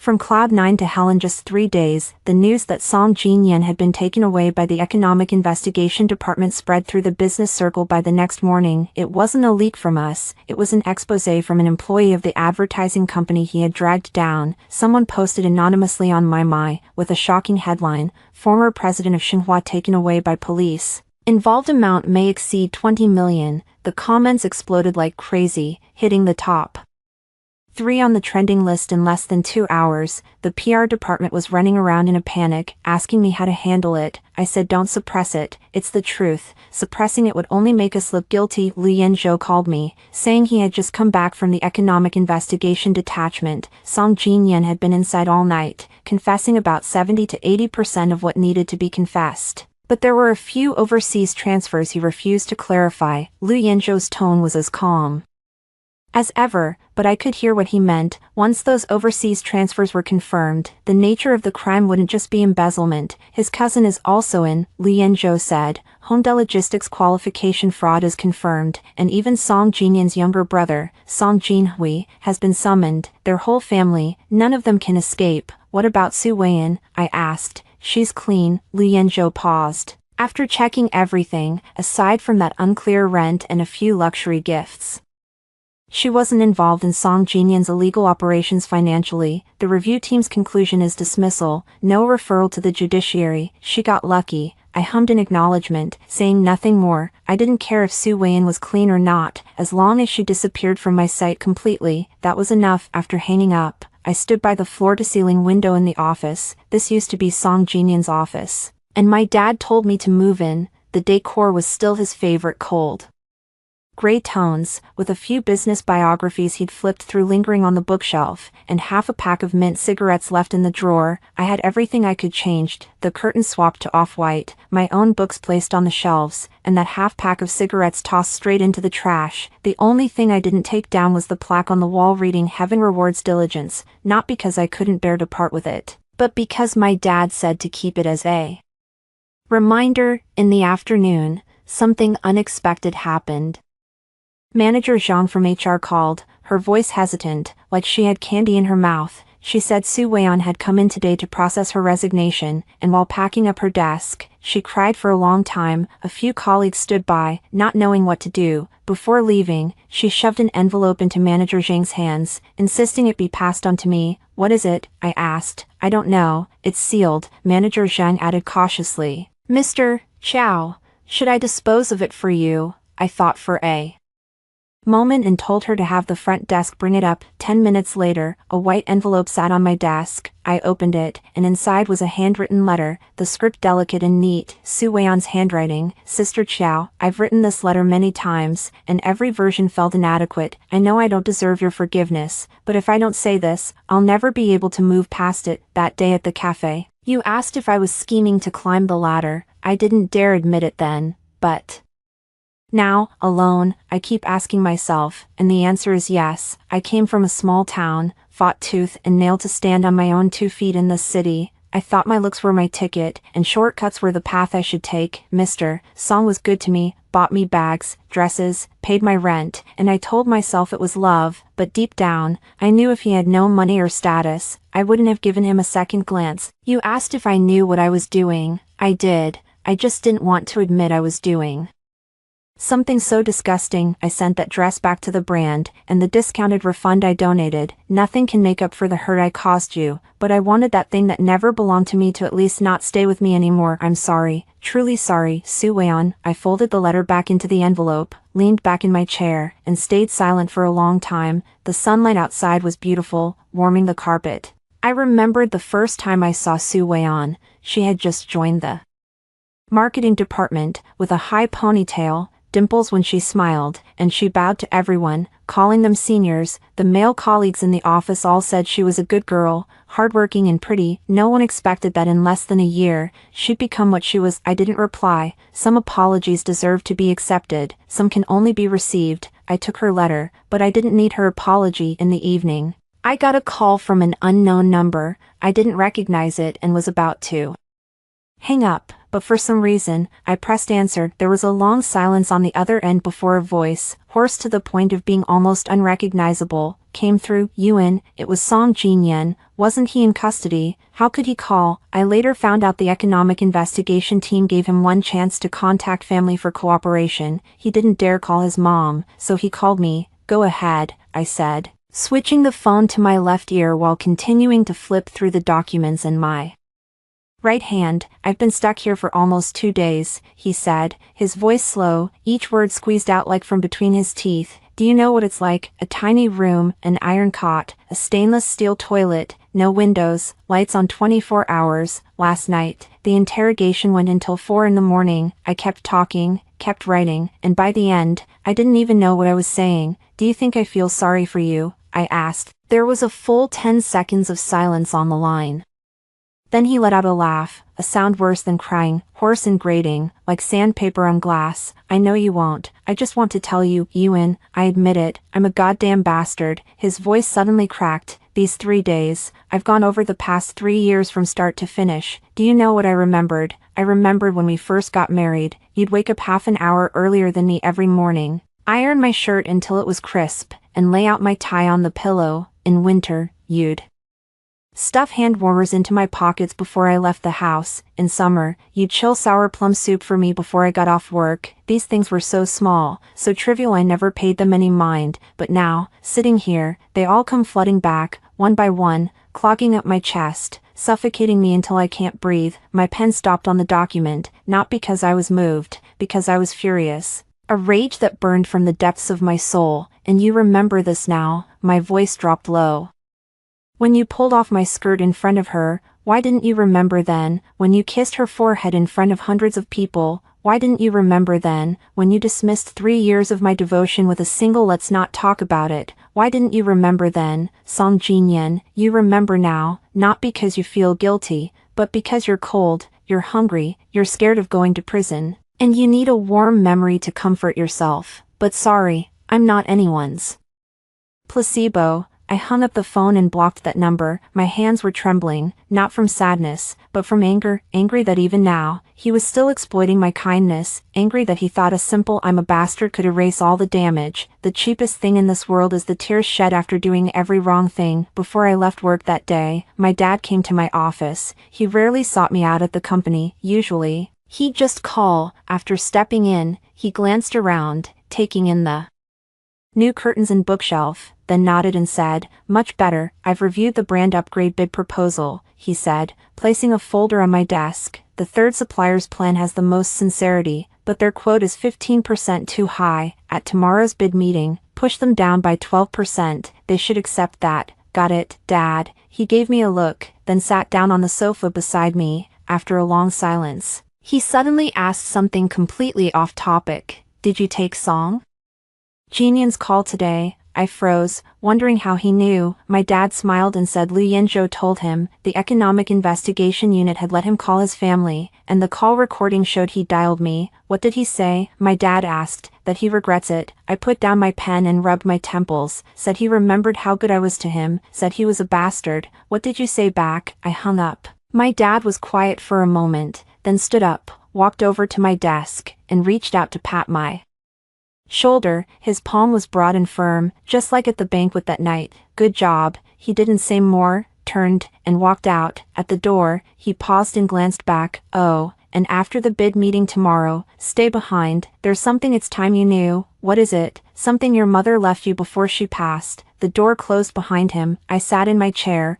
watching the sunset outside the window sink little by little, painting half the sky a blazing gold and red. My mother left when I was 7. All I had left were blurry fragments, the way her eyes crinkled when she smiled. How she loved wearing white dresses, how beautifully she sang. My dad never brought her up on his own, and the family photo album was locked in his study drawer. When I was little, I snuck a peek once, and he caught me. He didn't scold me, just stayed silent for a long time. What did my mother leave for me, and why now? These questions swirled in my mind for a few rounds, but were quickly pushed to the corner by tomorrow's bid meeting. 8 suppliers, 3 in the final round, each backed by Shareholders watching closely, tomorrow's meeting was nominally about choosing the brand upgrade supplier, but in reality, it was a test of whether I, as the acting CEO, could hold my ground. When those 12 hands on the board went up, some wouldn't truly accept me. 3-month probation, every step had to be flawless. I pulled out the third supplier's proposal again, circled the price column in red pen, and wrote 2 words beside it, push 12, then I turned off the lights and left work.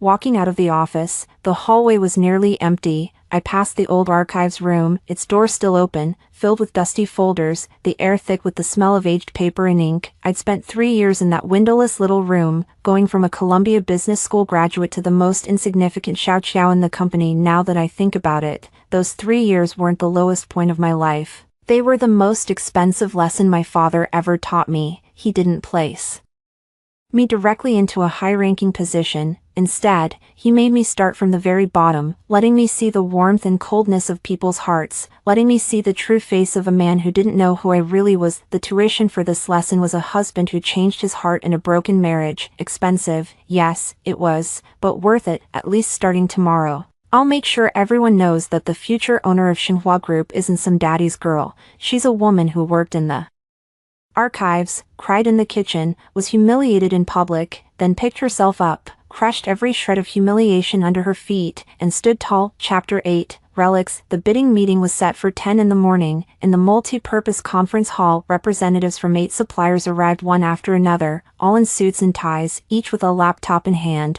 lining up in the hallway waiting to be called in. I glanced through the glass partition of the conference room. The third supplier's team had already arrived, led by a woman in her 40s wearing gold-rimmed glasses, flipping through their proposal with her head down. Their bid was 15% higher than the market average, but the proposal itself was solid. Brand upgrading isn't like buying groceries. You can't just look at the price. I knew that better than anyone. Inside the conference room, the evaluation panel was already seated. The 5 judges were Group CFO Chen Guodong, Brand Director Lu Min, Independent Director Lu Yanzhou, my father, and me. I sat at the far right end, with scoring sheets for all 8 proposals spread out in front of me. My father sat in the center, barely speaking the whole time, only occasionally lifting his head to glance at the supplier representatives on stage, his gaze as calm and deep as still water. The first 2 suppliers' presentations were unremarkable, standard. No major flaws but no highlights either. Lu Min scribbled passing grade on the second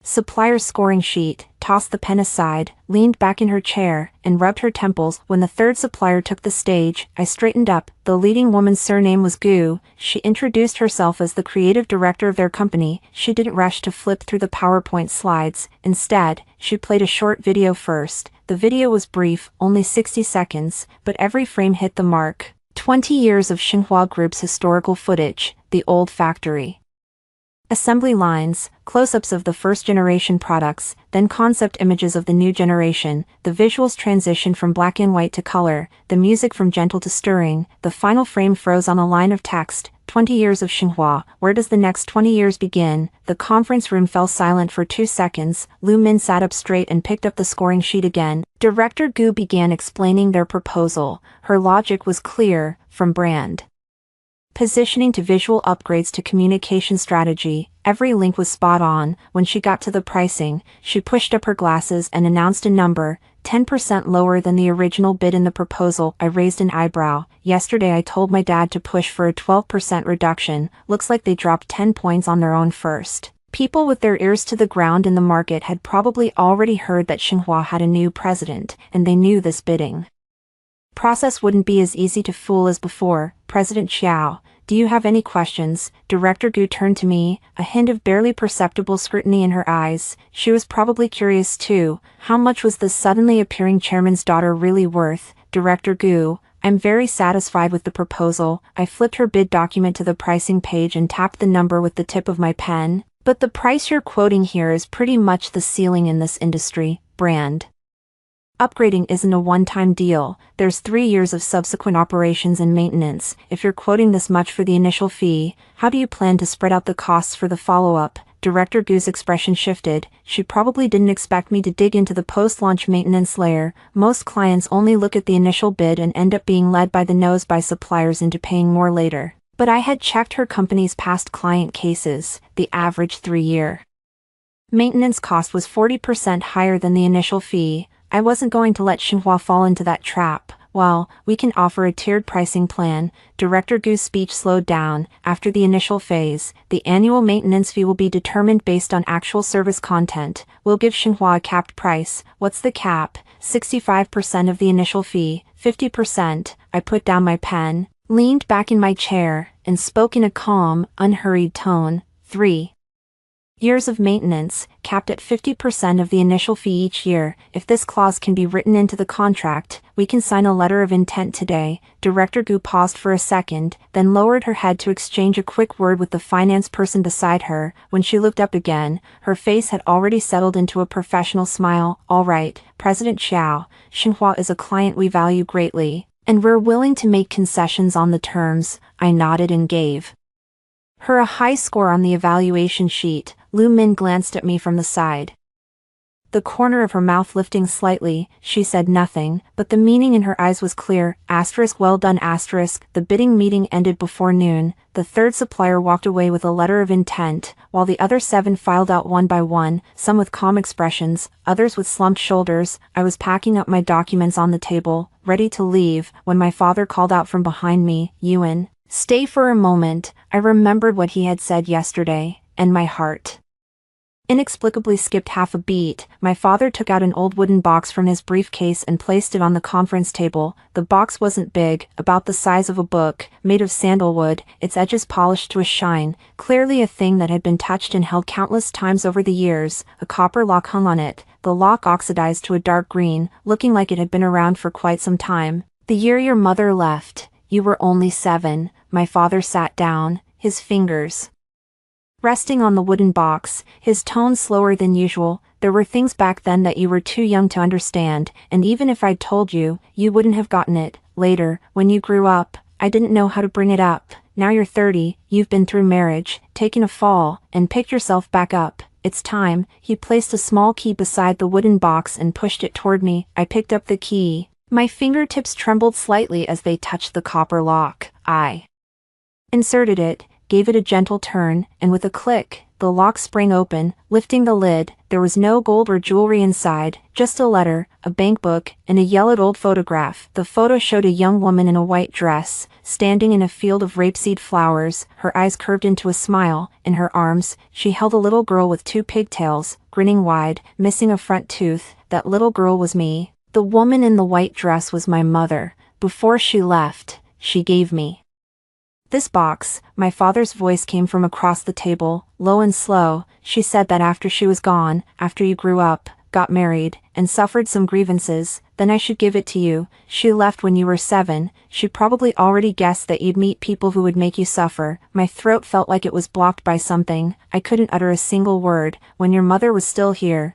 those were my busiest years. Xinhua had just started, and I was running all over the country to see clients. Sometimes I wouldn't be home for a whole month. Your mother raised you alone. Her health was never great to begin with. She picked up an illness from giving birth to you, and she kept putting off proper treatment. My father paused, his fingers unconsciously tracing the teacup on the table. By the time I found out, it was already terminal. The tears finally fell, landing on the wooden box, spreading into a small dark stain. I wiped my eyes with the back of my hand, took out the letter, and carefully unfolded it. The paper was brittle now, some of the words blurred at the creases, but still legible. The letter was in my mother's handwriting, delicate and gentle, every stroke unhurried, and if you're reading this letter, it means you've grown up and met someone who has made you sad. Mom is very sorry she can't walk this road with you, but I believe my daughter must be a strong and smart girl. When I left, you were just in 1st grade. That day, you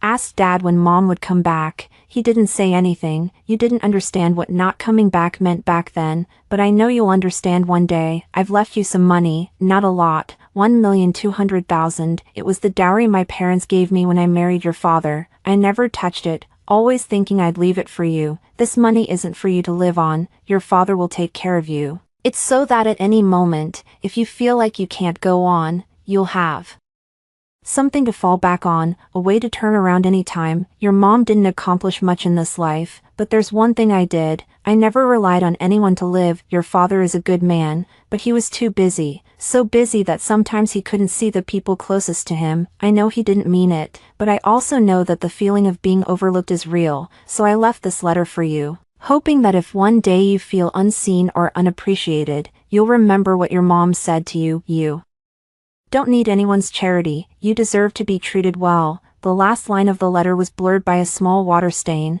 but it was still readable, and in, don't hold it in, don't be like me, holding it in until there's no time left. I clutched that piece of paper, my entire body trembling as I sobbed. Dad walked around the conference table and sat down beside me. He didn't say a word to comfort me, just placed a hand on my back, his palm warm and heavy. Before your mom left, she kept telling me not to interfere with your choices. His voice was unusually hoarse. She said a daughter's life is hers to live, that only by falling and getting back up on her own would it count. So 3 years ago, when you said you wanted to marry Song Jinyan, I had 100 objections in my heart, but I didn't say a single word. Later, when he treated you badly, I saw it all, and I still kept my mouth shut. It's not that I didn't care, it's that your mom was right. Some pits you have to fall into yourself to know the pain. Your mom was smarter than me. He let out a laugh, one tinged with a bitterness I'd never seen before. The biggest regret of my life is her. When she left,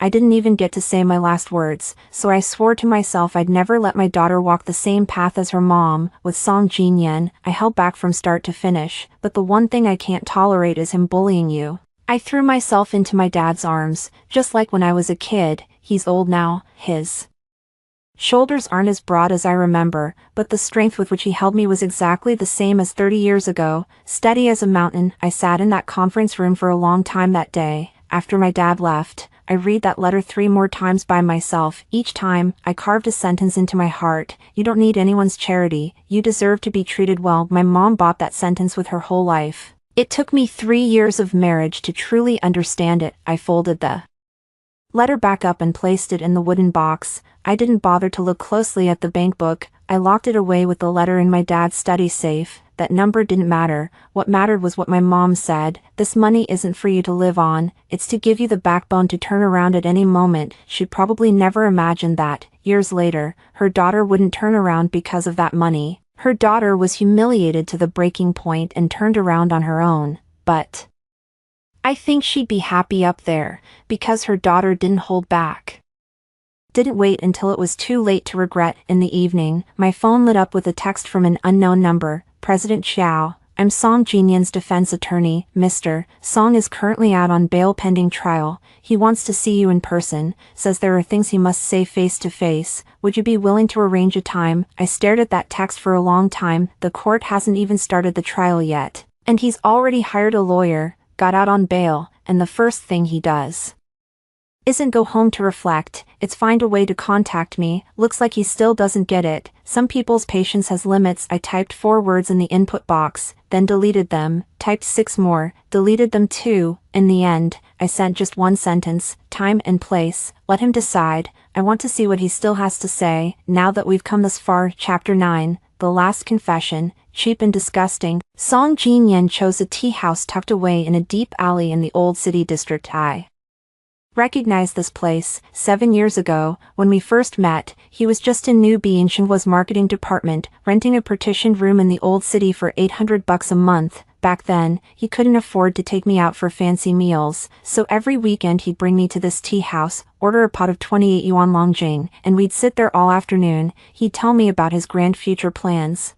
how he'd become a top executive at Shenhua before 35, buy a luxury penthouse in the priciest part of the city, make me the most envied woman in the whole company. Back then, his eyes sparkled when he held my hand and said those things. His palm was burning hot. 7 years later, he sat at the same wooden table in the same tea house, wearing the same faded old jacket, the one he bought the year he started, long overdue for the trash, probably dug out on purpose. He'd lost a lot of weight. His cheekbones sharp, eyes sunken deep, like all his spirit had been drained, leaving just a skeleton draped in skin. 2 cups of tea sat on the table, one his, the other clearly for me, no longer steaming. I had no idea how long he'd been sitting there. You came. The moment he saw me push through the door, he shot up on reflex, his knee smacking the table leg, sloshing tea across the surface. He scrambled to grab napkins to wipe it up. His movements frantic like a kid caught red-handed doing something wrong. I sat down across from him without touching the tea. Spit it out, what's this about? My tone was all business, no different from a project meeting. Song Jin-yen sat back down, his hands clasped together on the table, knuckles white from the pressure. He hung his head in silence for a long time, so long I almost thought he planned to sit there until the place closed. The tea house was playing a Gucci melody, the scent of tea mingling with the smell of old wood, making my stomach clench in knots. I didn't want to stay here long. This place had once carried my most sincere love, but now every brick felt drenched in hypocrisy. Ewan, he finally spoke, his voice hoarse like wood sanded down by rough paper. I've been thinking a lot in there these past few days. The economic investigation team gave me a plea agreement. I confessed to everything, embezzling company assets, using my position for relatives' gain, and what happened with you, I admitted it all. Then why are you looking for me? Want me to plead for leniency? I stared at him coldly. No, he shook his head, a bitter twist pulling at the corner of his mouth. I know you wouldn't speak for me, you hate me, and you have every right to. I came to see you just to apologize. Apologize? I let out a laugh, devoid of any warmth. Song Jin-yen, do you think those words mean anything coming from you anymore? Your mom showed up at my doorstep 2 days ago, calling me a poisonous woman, and here you are, asking me out just to apologize. Are you two playing good cop, bad cop? He suddenly raised his hand and slapped himself hard across the face, not a token gesture, a real, solid slap, sharp and loud, echoing through the quiet tea house, even startling the owner behind the counter. His left cheek swelled visibly red, but he didn't even blink, just stared fixedly at the table, his voice trembling. Don't mention her, I'm the one most responsible for ending up like this, but my mom, she says she did it for my good, but she never taught me how to be a person. His eyes reddened, his lips quivering. Since I was a kid, whenever I messed up, she'd cover for me. I got into a fight at school, she'd go sweet-talk the teacher. I got caught cheating on an exam, she'd bribe the principal. I've lived 32 years and never faced a single consequence on my own. I thought if I just apologized, everything would blow over. I thought the same with you, that day I knelt in front of you. I really thought you'd forgive me, because you always forgave me before. He looked up at me, his eyes bloodshot. I forgot your birthday, and you didn't blame me. I forgot our anniversary, and you didn't blame me. I snapped at you, said harsh things, and you didn't blame me. I came home late from business dinners, and you never once checked my phone. Ewan, you were too good to me, so good I thought you'd always be there, so good I thought, since you'd never leave me no matter what, I could do whatever I wanted. He wiped a hand across his face, the back of it slick with tears. Now I get it, it's not that you wouldn't leave, it's that you hadn't left yet. When you finally did, I realized I had nothing left. The company's gone, the position's gone, the marriage is gone, even my mom's calling me useless. Ewan, the biggest mistake of my life wasn't cheating, it was being blind to who you really were. I listened quietly to everything he said, not interrupting a single word. His tears were real. His regret was real. I'd known him for 7 years, and I could tell when he was acting and when he was genuine, and precisely because I confirmed his sincerity, it felt all the more absurd. He spent 3 years fooling around with a little secretary, then 3 days sitting in a detention cell, and only then did he finally figure out what I should have realized on day one. Song Jin-yen, I pushed the cup of cold tea aside, folding my hands on the table. I came to see you today for one reason only. I wanted to see what you look like now, and to burn that face into my memory, not because I can't let go, but because I need to remind myself, the last shred of dignity you have in this life is to never come looking for me again. His face went from ashen to a near translucent pallor, tears still clung to his cheeks, but he seemed to have forgotten how to wipe them away, just staring at me blankly, like a drowning man watching the last piece of driftwood float away. Everything you just said, every word is true, I know that. You really regret it, you really know you were wrong. But so what, you regret it.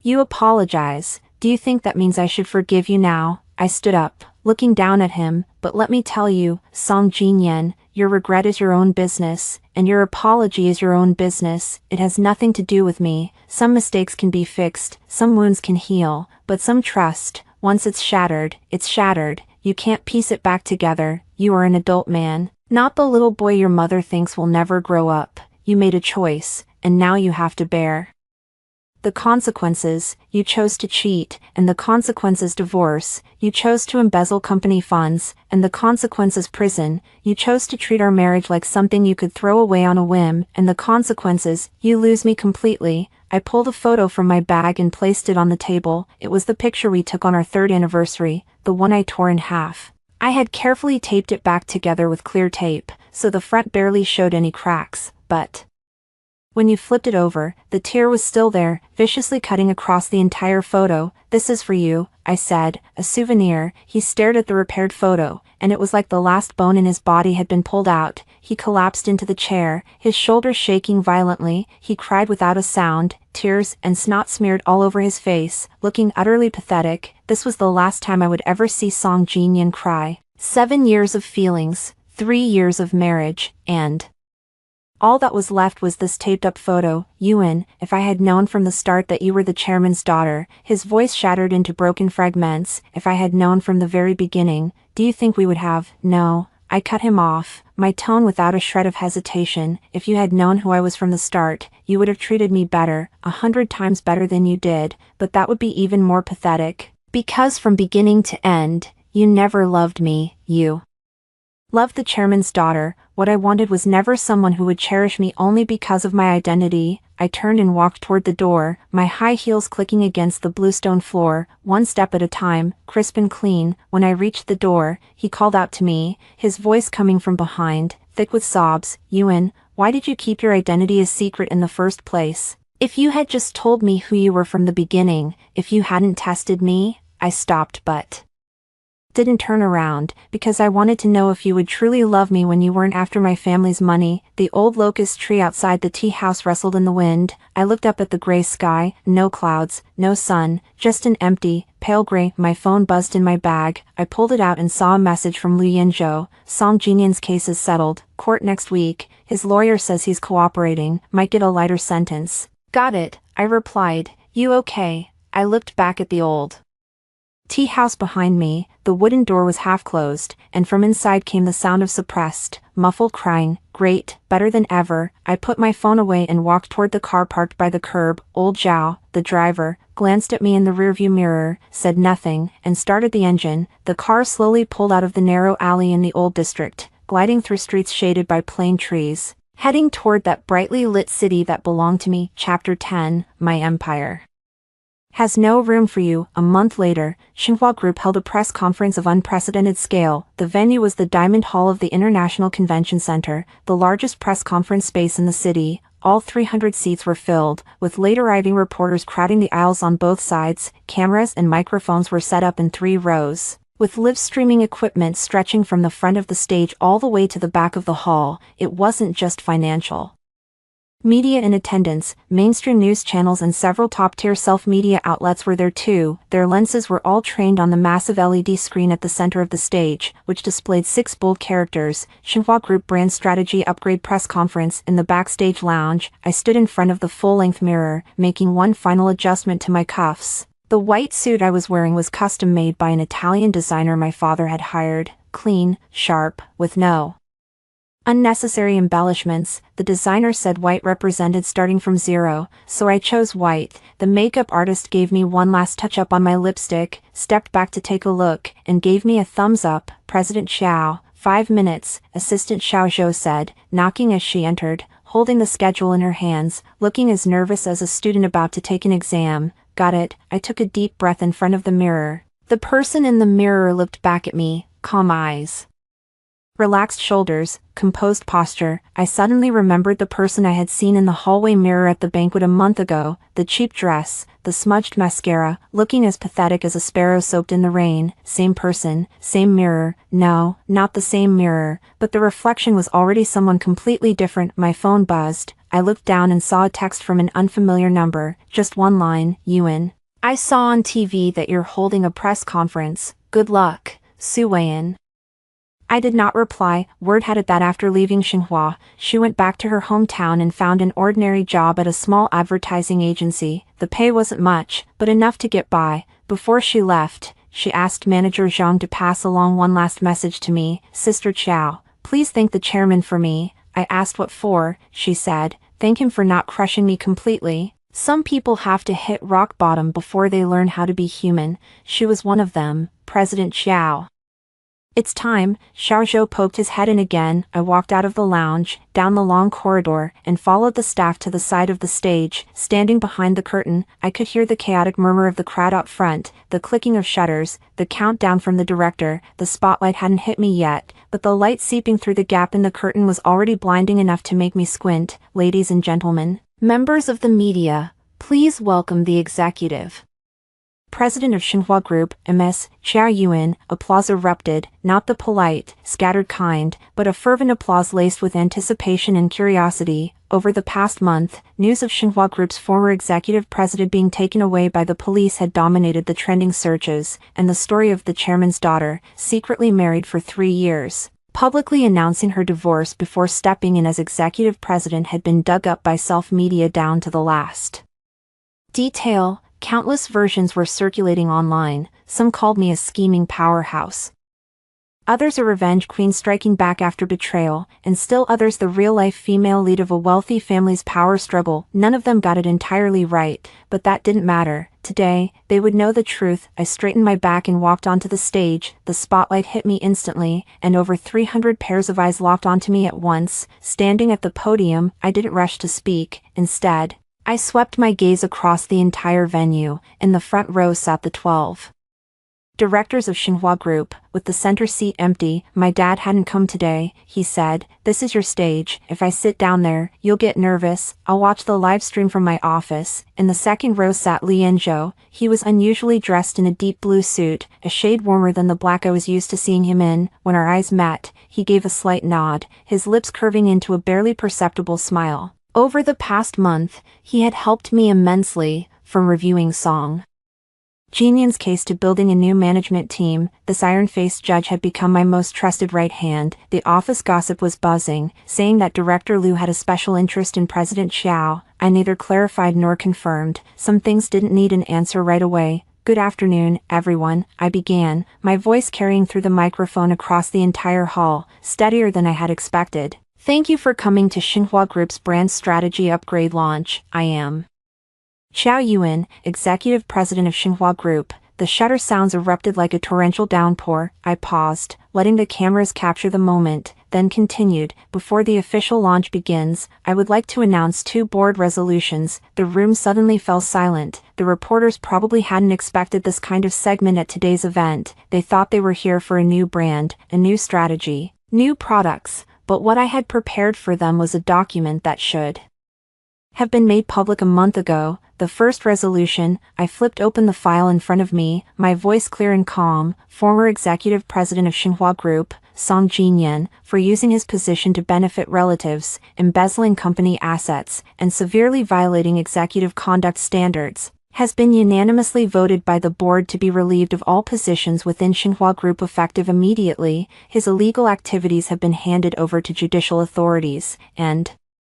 the case is currently under trial. A wave of commotion swept through the audience. Reporters were typing furiously, shutters clicking like machine gun fire. This matter had always been shrouded in a veil from their perspective, and what I was doing now was tearing that veil off in one swift motion. The second resolution, I turned to the next page, lifted my head, and looked straight into every lens in front of me. The board of Xinhua Group has unanimously voted to officially appoint me, Xiao Yuan, as executive president of Xinhua Group, with no probationary period. Silence, then a burst of shutter sounds even more intense than before. A few reporters in the back rows stood up to get a better angle, and cameramen in the aisles hunched over to push forward. I stood behind the podium, feeling everyone's gaze like searchlights bearing down on me, but I didn't flinch. I know you all have many questions.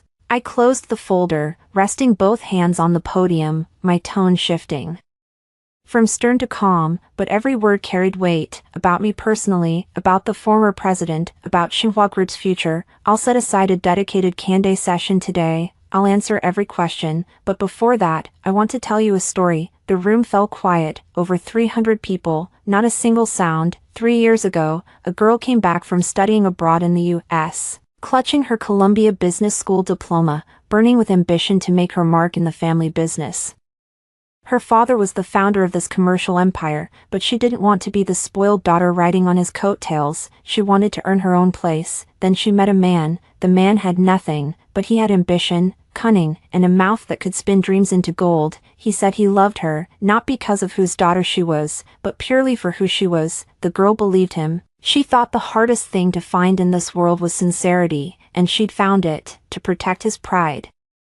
She agreed to a secret marriage, to let him focus on his career. She buried her degree in background, content to play a small role in the archives. For 3 years, she woke up at 6 to cook breakfast for him and his mother, worked late into the night tweaking his proposals, spent weekends chasing clients, fending off drinking games, and cleaning up the messes he didn't want to touch. She thought she was building a marriage, but she was just burning herself out. I paused, hearing someone in the hall take a deep breath. 3 years later, the man became the group's CEO. He was riding high, in his prime, everyone praising his youthful success. By his side stood a beautiful secretary. The dress he gave her was the one his wife had ordered from Paris, meant to wear on their anniversary to show him. The man took the secretary to the company's most important gala, kissed her forehead in public, and then announced to everyone, his wife was not worth mentioning. A low murmur rippled through the audience. Someone gasped, someone shook their head, and a female journalist in the front row covered her mouth. That night, the girl stood in a corner of the ballroom, wearing a 2,000 yuan dress, watching her husband spin with another woman on the dance floor. She cried, she despaired, and then she turned and walked toward the head table. There sat a white-haired man, her father, the true owner of this commercial empire. She called out "Dad" in front of everyone.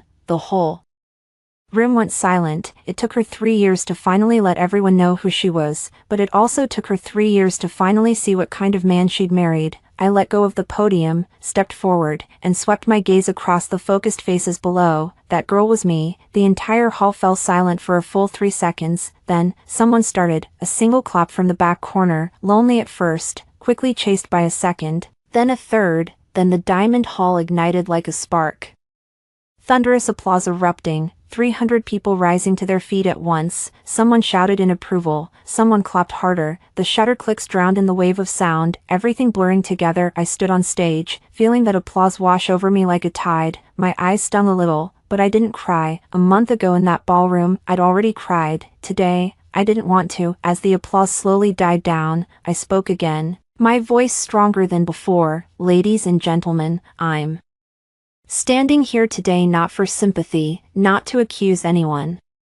What Song Jinyan did, the law will give him a fair trial. What I did, time will give me a fair answer. I'm here today to tell you one thing. I pressed the remote in my hand, and the massive LED screen behind me lit up. A brand new logo appeared, clean, sharp, brimming with power. Beside it was a line, Xinhua Group Brand Strategy Upgrade. Starting from the heart, Xinhua Group has walked through 20 years. My voice carried through the hall via the microphone. Its founder is my father.